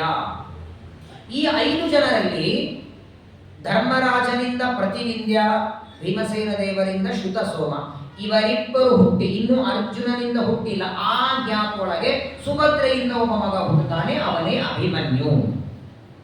ಹಾಗಾಗಿ ಭೀಮಸೇನ ದೇವರ ಮಗನಿಗಿಂತಲೂ ಅಭಿಮನ್ಯು ಸಣ್ಣವ, ಅರ್ಜುನನ ಮಗನಿಗಿಂತಲೂ ಅಭಿಮನ್ಯು ದೊಡ್ಡವ. ಹೀಗೆ ಅಭಿಮನ್ಯುನ ಸುಭದ್ರೆಯಲ್ಲಿ 1 ಮಗುವಾಗುತ್ತೆ. ಉಳಿದ ದ್ರೌಪದಿಯಲ್ಲಿ 5 ಜನ ಮಕ್ಕಳಾಗ್ತಾರೆ. ವಾಸ್ತವಿಕ ಶ್ರೀಮದಾಚಾರ್ಯ ಹೇಳ್ತಾರೆ, 5 ಜನ ಪಾಂಡವರಿಗೆ ದ್ರೌಪದಿ ಬಿಟ್ಟು ಬೇರೆ ಬೇರೆ ಹೆಣ್ಣಂದ್ರಿದ್ದಾರೆ, 5 ಜನರಿಗಿದ್ದಾರೆ. ಆದರೆ 5 ಜನರಿಗೂ ಅವರ ಮೂಲ ರೂಪದ ಹೆಂಡತಿನೇ. ಅರ್ಜುನ ಮಾತ್ರ ಉಲೂಪಿ, ಚಿತ್ರಾಂಗದ ಅಥವಾ ಈ ಸುಭದ್ರೆ ಅಂತಲ್ಲ, ಧರ್ಮರಾಜನು ಮಾಡ್ಕೊಂಡದ್ದಿದೆ. ಆ ಧರ್ಮರಾಜನ ಹೆಂಡತಿ ದೇವಕಿ ಅಂತ, ಶ್ಯಾಮಲಾದೇವಿ ದೇವಕಿಯ ರೂಪದಲ್ಲಿ ಬರ್ತಾಳೆ, ಕೃಷ್ಣನ್ ತಾಯಿ ಅಲ್ಲ. ಹಾಗೆ ಭೀಮಸೇನ ದೇವರು ಹಿಡಿಂಬೆಯನ್ನು ವಿವಾಹ ಮಾಡಿಕೊಳ್ಳುತ್ತಾರೆ. ಆ ಹಿಡಿಂಬೆಯಲ್ಲಿ ಭೀಮನಿಗೆ ಹುಟ್ಟಿದ ಮಗನೇ ಘಟೋತ್ಕಚ. ಮಹಾಭಾರತ ಯುದ್ಧದಲ್ಲಿ ಅವರ ಕಥೆಯನ್ನು ಕೇಳ್ತೀವಿ. ಎಲ್ಲರಿಗೂ ಮಕ್ಕಳಿದ್ದಾರೆ, ಎಲ್ಲರಿಗೂ ಮಕ್ಕಳಿದ್ದಾರೆ. ಪ್ರತ್ಯೇಕವಾಗಿ 5 ಜನರಲ್ಲೂ ಮಕ್ಕಳಿದ್ದಾರೆ. ದ್ರೌಪದಿಯಲ್ಲಿ ಹುಟ್ಟಿದಂತಹ ಈ 5 ಜನರಿಗೆ ಮಾತ್ರ ಶಾಪ ಇತ್ತು. 5 ಜನ ಪಾಂಡವರಿಂದ ದ್ರೌಪದಿಯಲ್ಲಿ ಹುಟ್ಟಿದ 5 ಜನ ಮಕ್ಕಳಿಗೆ ಬಾಲ್ಯದಲ್ಲಿ ಇವರಿಗೆ ಮರಣ ಬರಲಿ ಎಂದು ಶಾಪ ಬಿದ್ದದ್ದರಿಂದ ಅಶ್ವತ್ಥಾಮಾಚಾರ್ಯರಿಂದ ಮಲಗಿದಾಗ ಇವರು 5 ಜನ ಸಾಯ್ತಾರೆ. ಉಪ ಪಾಂಡವರು ಕುರುಕ್ಷೇತ್ರದ ಯುದ್ಧದಲ್ಲಿ ವಾಸ್ತವಿಕವಾಗಿ ಇವರದೇನು ತಪ್ಪಿರಲಿಲ್ಲ. ಇದಕ್ಕೆಲ್ಲ ಮತ್ತೆ ಶ್ರೀಮದಾಚಾರ್ಯ ನಿರ್ಣಯ ಕೊಡುತ್ತಾರೆ. ಇವರೆಲ್ಲ ಹೀಗೆ ಹುಟ್ಟಿದ್ರು ಅಂದ್ರೆ ಯುದ್ಧ ಕಾಲದಲ್ಲಿ ಮಕ್ಕಳಾಗಿ ಹೇಗಿದ್ರು? ಕುರುಕ್ಷೇತ್ರದ ಯುದ್ಧ ನಡೆದಾಗ ಇವರೆಲ್ಲ ಮಕ್ಕಳಾಗಿದ್ರು ಅಂತಂತಾರೆ. ಈಗ ಇವರು ಹುಟ್ಟಿದ್ರು ಅಂದ್ರೆ ಇವರಿಗೆ 1 ವರ್ಷ ಇತ್ತು. ಯಾಕಂದ್ರೆ ಈ ಕಥೆಯಾದ ಮೇಲೆ ದ್ರೌಪದಿಯಲ್ಲಿ 5 ಜನ ಮಕ್ಕಳಾದ ಮೇಲೆ ಮುಂದೆ ಖಾಂಡವನ ದಹನ ಆಗ್ತದೆ, ಜರಾಸಂಧನ ವಧ ಆಗ್ತದೆ, ರಾಜಸೂಯಾಗ ಆಗ್ತದೆ, ಅನಂತರದಲ್ಲಿ ಜೂಜಾಟ, ಆ ನಂತರದಲ್ಲಿ ಯುದ್ಧ, ಆ ನಂತರದಲ್ಲೇನೆ ಇವರೆಲ್ಲ ಸಾಯೋದು. ಹಾಗಾಗಿ 1 ವರ್ಷದ ಮಕ್ಕಳು ಅಂತ ಭಾಗವತ ಹೇಳ್ತದೆ. ಅದಕ್ಕೆ ಈ ಕಥೆಯನ್ನು ಶ್ರೀಮದಾಚಾರ್ಯ ಹೇಳ್ತಾರೆ. ಚಂದ್ರಾಂಶಯುಕ್ತ ಅತಿತರಾಂಬುದೋಸೋ ಜಾತಃ ಸುಭದ್ರ ಜಠರೆ ಅರ್ಜುನೇನ. ನೋಡಿ, ದ್ರೌಪದಿಯಲ್ಲಿ ಹುಟ್ಟಿದವರು 5 ಜನ, ಅರ್ಜುನನಿಂದ ಸುಭದ್ರೆಯಲ್ಲಿ ಹುಟ್ಟಿದವನು ಅಭಿಮನ್ಯು. ಯಾಕಿಷ್ಟು ಅಭಿಮನ್ಯು ಪರಾಕ್ರಮಿ ಇದ್ದ? ಅಭಿಮನ್ಯುವಿನ ಕಥೆಯನ್ನ ಮಹಾಭಾರತ ಯುದ್ಧ ಸಂದರ್ಭದಲ್ಲಿ ಕೇಳ್ತೇವೆ. ಆ ದೊಡ್ಡದಾದ ದ್ರೋಣಾಚಾರ್ಯರು ನಿರ್ಮಾಣ ಮಾಡಿದಂತಹ ಏನದು ಚಕ್ರವ್ಯೂಹ, ಒಬ್ಬನೇ ಅರ್ಜುನ ಅಭಿಮನ್ಯು ಭೇದ ಮಾಡಿ ಬರ್ತಾ. ಆಚಾರ್ಯ ಕಾರಣ ಕೊಡ್ತಾರೆ, ಅಷ್ಟು ಶಕ್ತಿ ಯಾಕೆ ಬಂತು ಅಂದ್ರೆ, ಅರ್ಜುನ ಯಾರು, ಈ ಅಭಿಮನ್ಯು ಯಾರು ಅಂದ್ರೆ ಚಂದ್ರನ ಮಗ ಬುಧ ಇದ್ದಾನಲ್ಲ, ಆ ಚಂದ್ರನ ಮಗನಾದ ಬುಧನೇ ಅಭಿಮನ್ಯುವಾಗಿ ಹುಟ್ಟಿದ್ದಾನೆ. ಆ ಬುಧನೊಳಗೆ ಯಮ, ಇಂದ್ರ, ವಾಯು 3 ದೇವತೆಗಳ ಆವೇಶ ಇದೆ ಅಂತ. ಯಮದೇವರ ಸನ್ನಿಧಾನ, ವಾಯುದೇವರ ಸನ್ನಿಧಾನ, ಹಾಗೆ ಇಂದ್ರದೇವರ ಸನ್ನಿಧಾನ, ಕೃಷ್ಣನ ಸನ್ನಿಧಾನವೂ ಒಳಗಿತ್ತು. ಈ ಕಾರಣದಿಂದಲೂ ಅಭಿಮನ್ಯುವಿಗೆ ಮಹಾಪರಾಕ್ರಮೆ. ಹೀಗೆ ಪಾಂಡವರೆಲ್ಲರೂ ಮಕ್ಕಳನ್ನ ಪಡಿತಾರೆ. ಮುಂದೆ ಖಾಂಡವ ವನ ದಹನ ಆಗುತ್ತೆ. ಅದಾದ ಮೇಲೆ ಒಂದು ದಿನ ನಾರದರು ಬಂದರು ಇಂದ್ರಪ್ರಸ್ಥಕ್ಕೆ. ನಾರದರು ಬಂದ ಕ್ಷಣ ಎಲ್ಲ ಪಾಂಡವರು ಆದರ ಗೌರವದಿಂದ ಸ್ವಾಗತ ಮಾಡ್ತಾರೆ. ನಾರದರಿಗೆ ಬೇರೆ ಬೇರೆ ಆಸನಗಳೆಲ್ಲ ಕೊಡ್ತಾರೆ. ಆಗ ನಾರದರು ಎಲ್ಲ ಪಾಂಡವರನ್ನ ಕೂಡಿಸಿಕೊಂಡು ಉಪದೇಶ ಮಾಡ್ತಾರೆ.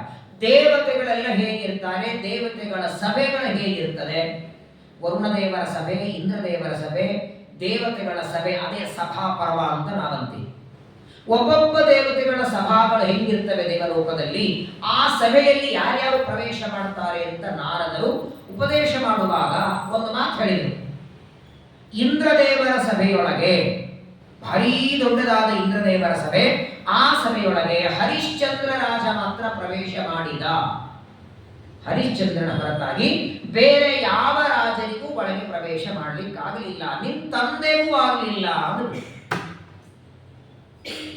ಇಂದ್ರನ ಸಭೆಯೊಳಗೆ ನಿನ್ನ ತಂದೆಯಾದ ಪಾಂಡುರಾಜನಿಗೂ ಪ್ರವೇಶ ಮಾಡಲಿಕ್ಕಾಗಲಿಲ್ಲ, ಹರಿಶ್ಚಂದ್ರ ಮಾತ್ರ ಪ್ರವೇಶ ಮಾಡಿದ. ಅಂದಾಕ್ಷಣ ಧರ್ಮರಾಜನಿಗೆ ಕುತೂಹಲ ಬಂತು, ಯಾಕೆ ಸ್ವಾಮಿ ಅಂತ. ಅಂತಹದ್ದೇನಿದೆ, ಇಂದ್ರದೇವರ ಸಭೆಯೊಳಗೆ ಪ್ರವೇಶ ಮಾಡಬೇಕಾದ್ರೆ ಏನು ಬೇಕು ಅಂದಾಗ, ಆಗ ನಾರದರಂತಾರೆ, ಆ ಇಂದ್ರನ ಸಭೆಯಲ್ಲಿ ಪ್ರವೇಶ ಮಾಡಬೇಕಾದರೆ ಯಾರು ರಾಜಸೂಯ ಯಾಗವನ್ನ ಮಾಡಿರ್ತಾರೆ, ಎಲ್ಲ ದೇಶಗಳನ್ನ ಗೆದ್ದು ಕಪ್ಪು ಕಾಣಿಕೆ ತಂದು ರಾಜಸೂಯ ಯಾಗ ಮಾಡುತ್ತಾರೆ, ಅವರು ಮಾತ್ರ ಇಂದ್ರನ ಸಭೆಯನ್ನು ಹೊಂದಬಹುದು. ಅದನ್ನ ಹರಿಶ್ಚಂದ್ರ ರಾಜ ಮಾಡದ, ನಿಮ್ಮ ತಂದೆಗೆ ಮಾಡ್ಲಿಕ್ಕಾಗಲಿಲ್ಲ.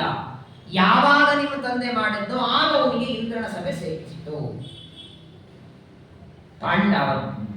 ನಾರದರು ಧರ್ಮರಾಜನಿಗೆ ಆ ಇಂದ್ರನ ಸಭೆಯ ವರ್ಣನ ಮಾಡುವಾಗ ಅದರ ಜೊತೆಗೆ ರಾಜಸೂಯಾಗದ ಬಗ್ಗೆನೂ ಹೇಳ್ತಾರೆ.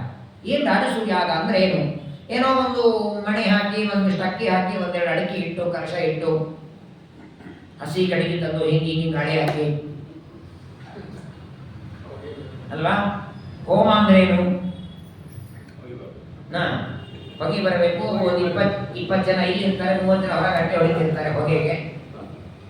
ಪೂರ್ಣಾವತಿ ಒಂದು 40 ಜನ ಬರ್ತಾರೆ, ಹೊಟ್ಟೆ ಊಟಕ್ಕೆಲ್ಲ ಸೇರಿ ಬಿಡ್ತಾರೆ.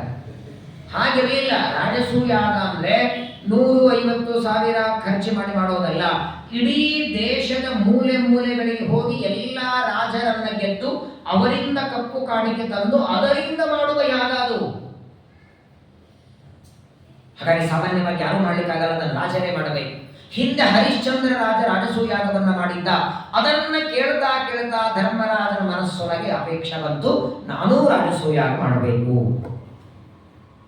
ನಾರದರ ಹೇಳುವ ಮಾತನ್ನ ಕೇಳಿದ, ರಾಜಸೂಯಾಗ ಮಾಡುವ ಅಪೇಕ್ಷೆ ಬಂತು. ಆಗಿಂದಾಗ ತನ್ನ ಒಬ್ಬ ಸೇವಕರನ್ನ ಕರೆತಾನೆ, ಈಗಿಂದೀಗ ನೀನು ಕೃಷ್ಣ ಪರಮಾತ್ಮನನ್ನ ಹೇಳಿ ಕಳಿಸು. ಕೃಷ್ಣ ಹೋಗಿಬಿಟ್ಟಿದ್ದ. ಇಂದ್ರಪ್ರಸ್ಥದಲ್ಲಿ ಕೆಲವು ದಿನಗಳಿದ್ದು ಕೃಷ್ಣ ಹೋದ ಮೇಲೆ ನಾರದರು ಬಂದು ಹೇಳಿದ ಮೇಲೆ ತಕ್ಷಣದಲ್ಲಿ ಕೃಷ್ಣ ಪರಮಾತ್ಮನನ್ನ ಕರೆಯುವುದಕ್ಕೆ ಕಳಿಸ್ತಾನೆ. ದ್ವಾರಕೆಯಿಂದ ಇಂದ್ರಪ್ರಸ್ಥಕ್ಕೆ ಕೃಷ್ಣ ಬರ್ತಾನೆ, ಸ್ವಾಗತ ಮಾಡಿದ.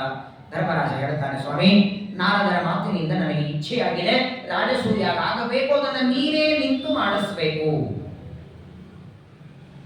ರಾಜಸೂಯಾಗ ಮಾಡಿಸ್ಬೇಕು ಅಂತ ಧರ್ಮರಾಜ ಕೇಳ್ತಿದ್ದಾನೆ. ಅದೇ ಹೊತ್ತಿಗೆ ಒಬ್ಬ ಬ್ರಾಹ್ಮಣ ಬಂದು ಹೇಳ್ತಾನೆ, ನಿನ್ನ 16,108 ಜನ ಹೆಂಡತಿರಿದ್ದಾರಲ್ಲ, ಇವರ ತಂದೆಗಳು ಅಂದ್ರೆ ನಿನ್ನ ಮಾವಂದರು, ಆ ನಿನ್ನ ಮಾವಂದ್ರನ್ನ ಜರಾಸಂಧ ಒಂದು ಕೋಣೆಯೊಳಗೆ ಬಂಧನ ಮಾಡಿಟ್ಟಿದ್ದಾನೆ. ನಾಳೆ ಅವರನ್ನೆಲ್ಲ ಯಜ್ಞದಲ್ಲಿ ಕುಂಡದಲ್ಲಿ ಆಹುತಿಯಾಗಿ ಕೊಡೋದಿದ್ದಾನೆ. ನಿನ್ನ ಮಾವಂದ್ರು ಇದ್ದಾರೆ, ಹಾಗೆ ನೀನು ಮದುವೆ ಮಾಡಿಕೊಂಡ 16,108 ಜನ ಸ್ತ್ರೀಯರ ಅಣ್ಣ ತಮ್ಮಂದ್ರು, ಶಾಲಕ ಅಂತಾರೆ. ನಿನ್ನ ಹೆಂಡತಿಯ ಅಣ್ಣ ತಮ್ಮಂದ್ರು ನಿನ್ನ ಮಾವಂದ್ರು ಜರಾಸಂಧನ ಬಂಧನದಲ್ಲಿದ್ದಾರೆ. ಎರಡೂ ಏಕಕಾಲ. ಆ ಕಡೆಯಿಂದ ಜರಾಸಂಧನನ್ನ ಏನಾದರೂ ಮಾಡಿ ಆ ಮಾವಂದ್ರನ್ನು ಬಿಡಿಸಬೇಕು ಅಂತ ಬ್ರಾಹ್ಮಣ, ಈ ಕಡೆಯಿಂದ ಧರ್ಮರಾಜ ರಾಜಸೂಯಾಗ ಮಾಡಬೇಕು. ಎರಡಕ್ಕೂ ಜೋಡಿಸಿಬಿಟ್ಟ ಕೃಷ್ಣ. ಧರ್ಮರಾಜನಿಗೆ ಹೇಳ್ತಾನೆ, ನಿನಗೆ ರಾಜಸೂಯಾಗ ಮಾಡುವ ಅಪೇಕ್ಷೆ ಆಗಿದೆಯಲ್ಲ, ಅವಶ್ಯವಾಗಿ ಮಾಡೋಣ. ಆದರೆ ಒಂದು ಮಾತು ಅಂತಾನೆ ಕೃಷ್ಣ, ಕ್ವ ರಾಜಸೂಯ ಮಧ್ಯತೆ ಜರಾಸುತ ಎಂದು ಜೀವ. ಜರಾಸಂಧ ಬದುಕಿರುವವರೆಗೆ ರಾಜಸೂಯಾಗ ನಡೆಯಲ್ಲ. ಎಲ್ಲ ರಾಜರು ಕಪ್ಪು ಕಾಣಿಕೆ ತಂದು ಕೊಡುತ್ತಾರೆ, ಜರಾಸಂಧ ಕೊಡಲ್ಲ. ಅವನು ವಿಘ್ನ ಮಾಡ್ತಾನೆ, ಅಡ್ಡಿ ಮಾಡ್ತಾನೆ. ಮೊದಲು ಜರಾಸಂಧನ ಸಂಹಾರ ಆಗಬೇಕು, ಆ ನಂತರದಲ್ಲಿ ರಾಜಸೂಯಾಗ ಆಗಬೇಕು. ಧರ್ಮರಾಜ ಅಂದ, ಬಹಳ ಕಠಿಣ ಮಂತ್ರ. ಯಾಕಂದ್ರೆ ಜರಾಸಂಧನ ಸಂಹಾರ ಆಗೋದು ಹೊರತು ರಾಜಸೂಯಾಗ, ಹಾಗಾದ್ರೆ ಜರಾಸಂಧನ ವಧ ಆಗೋದು ಹೇಗೆ? ಕೃಷ್ಣ ಅಂತಾನೆ, ಗೊತ್ತಿಲ್ಲ ನಿನಗೆ ಜರಾಸಂಧ ಅಂದ್ರೆ ಮೊದಲು ಯಾರು ಅನ್ಕೊಂಡಿದ್ದೆ ಅವನನ್ನ? ಪ್ರಾಯ ಆಗಿನ ಕಾಲದಲ್ಲಿ ಆಗ ದುರ್ಯೋಧನನೇ ಎಂತ ಬಲಿಷ್ಠ ಗೊತ್ತಲ್ಲ. ಆ ದುರ್ಯೋಧನ ಆಗಾಗ ಹೇಳ್ತಿದ್ದಂತೆ, ಜರಾಸಂಧೋ ಮಮ ಗುರು ಅಂತ ಹೇಳ್ತಿದ್ದ. ಭಾರೀ ಪರಾಕ್ರಮಿ, ರುದ್ರದೇವರ ವರ ಇದೆ. ಜರಾಸಂಧನನ್ನ ಒಬ್ಬ ಸಾಮಾನ್ಯ ವ್ಯಕ್ತಿಗಳ ಕೊಲ್ಲಕ್ಕಾಗೋದಿಲ್ಲ, ಅವನು ಸಾಯಿದ ಹೊತ್ತು ರಾಜಸೂಯಾಗ ಆಗೋದಿಲ್ಲ. ಹಾಗಾದರೆ ಕೃಷ್ಣ ಅಂದ, ರಾಜಸೂಯಾಗ ಆಗಬೇಕು, ಜರಾಸಂಧ ಸಾಯಬೇಕು. ಜರಾಸಂಧ ಸತ್ತ ಮೇಲೆ ಬಂಧನದಲ್ಲಿದ್ದ ಮಾವಂದ್ರ ಬಿಡುಗಡೆ ಆಗತ್ತೆ. ಇದು ಎರಡೂ ಕೆಲಸ ಒಂದೇ ರೀತಿಯಿಂದ ಮಾಡೋಣ ಅಂತ ಸಂಕಲ್ಪ ಮಾಡಿ, ಈ ಮಧ್ಯದೊಳಗೆ ಧರ್ಮರಾಜ ಕೃಷ್ಣನಿಗೆ ಕೇಳ್ತಾನೆ, ಹೌದು ಸ್ವಾಮಿ, ಯಾರೀ ಜರಾಸಂಧ ಅಂತ ಕೇಳಿದ. ಯಾಕೆ ಅವ್ರ ಬಗ್ಗೆ ಹೇಳ್ತಿದ್ದೇನೆ? ಜರಾಸಂಧನನ್ನ ಸಾಮಾನ್ಯವಾಗಿ ಸಂಹಾರ ಮಾಡ್ಲಿಕ್ಕೆ ಆಗೋದಿಲ್ಲ ಅಂತಿದ್ದೆಲ್ಲ, ಯಾಕೆ ಅಂದಾಕ್ಷಣ ಕೃಷ್ಣ ಹೇಳ್ತಾನೆ, ಜರಾಸಂಧ ಅಂದ್ರೆ ಯಾರು, ಯಾಕೆ ಅವನಿಗ ಹೆಸರು ಬಂತು, ಅವನದೇ ಒಂದು ಪ್ರತ್ಯೇಕವಾದ ಜನ್ಮದ ಕಥೆ ಇದೆ. ಸಾಮಾನ್ಯವಾಗಿ ತಾಯಿಯ ಗರ್ಭದಿಂದ ಇವನು ಹುಟ್ಟಿ ಬಂದರು ಅಂತ ಹೇಳಬಹುದು. ಹಾಗೆ ತಾಯಿಯ ಗರ್ಭದಿಂದ ಹುಟ್ಟಿ ಬಂದವನಲ್ಲ ಜರಾಸಂಧ, ಅವರ ಕಥೆನೇ ಒಂದು ವಿಚಿತ್ರ ಇದೆ. ಆ ಕಥೆಯನ್ನು ನಾಳೆ ಏಕಾದಶಿ ಹೇಳುತ್ತೇನೆ ನಿನಗೆ ಅಂತ ಶುಕಾಚಾರ್ಯರಂತಾರೆ. ನಾಳೆಗೆ ಪವಿತ್ರವಾದ ಪರ್ವಕಾಲ, ಏಕಾದಶಿಯ ಪುಣ್ಯ ಪರ್ವಕಾಲ. ಜರಾಸಂಧ ಯಾರು, ಮೊದಲು ಅವನ ಜನ್ಮದ ರಹಸ್ಯ, ಆಮೇಲೆ ಅವನ ಜೊತೆಗೆ ಭೀಮಸೇನ ದೇವರ ಯುದ್ಧ, ಜರಾಸಂಧನ ಸಂಹಾರ, ಪಾಂಡವರಿಂದ ರಾಜಸೂಯಾಗ, ರಾಜಸೂಯಾಗದ ಸಂದರ್ಭದಲ್ಲಿ ಅಗ್ರ ಪೂಜೆ ಯಾರಿಗೆ ಅಂತ ಪ್ರಶ್ನೆ. ಕೃಷ್ಣನಿಗೆ ಅಗ್ರ ಪೂಜೆ, ಅದನ್ನ ನೋಡಿ ಸಹನ ಮಾಡಲಿಕ್ಕಾಗದೆ ಶಿಶುಪಾಲ ಎದ್ದು ಬೈತಾನೆ, ಅವನ ಸಂಹಾರ. ಎಲ್ಲ ವಿಚಾರಗಳನ್ನ ನಾಳೆಯ ಏಕಾದಶಿ ಪರ್ವಕಾಲದಲ್ಲಿ ಶ್ರವಣ ಮಾಡೋಣ. ವಿಶೇಷವಾಗಿ ನಾನಾ ವಿಧವಾದ ಆಪತ್ತು, ರೋಗ, ದಾರಿದ್ರ್ಯಗಳ ನೋಡಿ. 2 ದಿನಗಳ ಹಿಂದೆ ದ್ರೌಪದಿ ಕಲ್ಯಾಣ ಆಯಿತು. ಪಾಂಡವರು ದ್ರೌಪದಿಯನ್ನು ವಿವಾಹ ಮಾಡಿಕೊಂಡ ಕಥೆಯನ್ನ 2 ದಿನದ ಹಿಂದೆ ಕೇಳಿದ್ವಿ. ಇವತ್ತು ಅರ್ಜುನ ಸುಭದ್ರೆಯನ್ನು ವಿವಾಹ ಮಾಡಿಕೊಂಡ ಕಥೆ. ಮಹಾಭಾರತ ಆಗಾಗ ಮದುವೆ ಕಥೆನೂ ಹೇಳುತ್ತದೆ, ಪಾಂಡವರ ವಿಜಯದ ಕಥೆನೂ ಹೇಳುತ್ತದೆ. ನಮ್ಮೆಲ್ಲರ ಜೀವನಕ್ಕೆ ಬೇಕಾಗುವ ಏನು ಅಭಿಷ್ಟ, ಸುಖ, ಸಮೃದ್ಧಿ, ನೆಮ್ಮದಿ, ಶಾಂತಿ ಎಲ್ಲವೂ ಮಹಾಭಾರತದ ಶ್ರವಣದಿಂದ ಸಿಗುತ್ತದೆ. ಅಂತಹ ಪಂಚಮ ವೇದ ಅಂತ ಪ್ರಸಿದ್ಧವಾದ ಮಹಾಭಾರತದ ಶ್ರವಣ ಏಕಾದಶಿಯ ಪರ್ವಕಾಲದಲ್ಲಿ ನಾಳೆ ದಿನ ಮತ್ತೆ ಮಾಡೋಣ. ಭಾರತೀಯ ಮುಖ್ಯ ಪ್ರಾಣಾಂತರ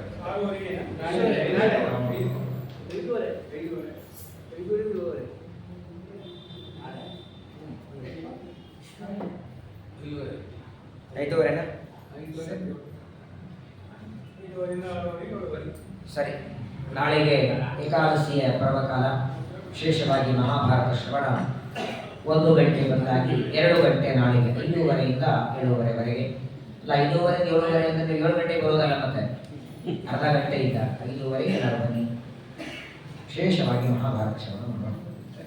ಶ್ರೀಕೃಷ್ಣಾರ್ಪಣಮಸ್ತು.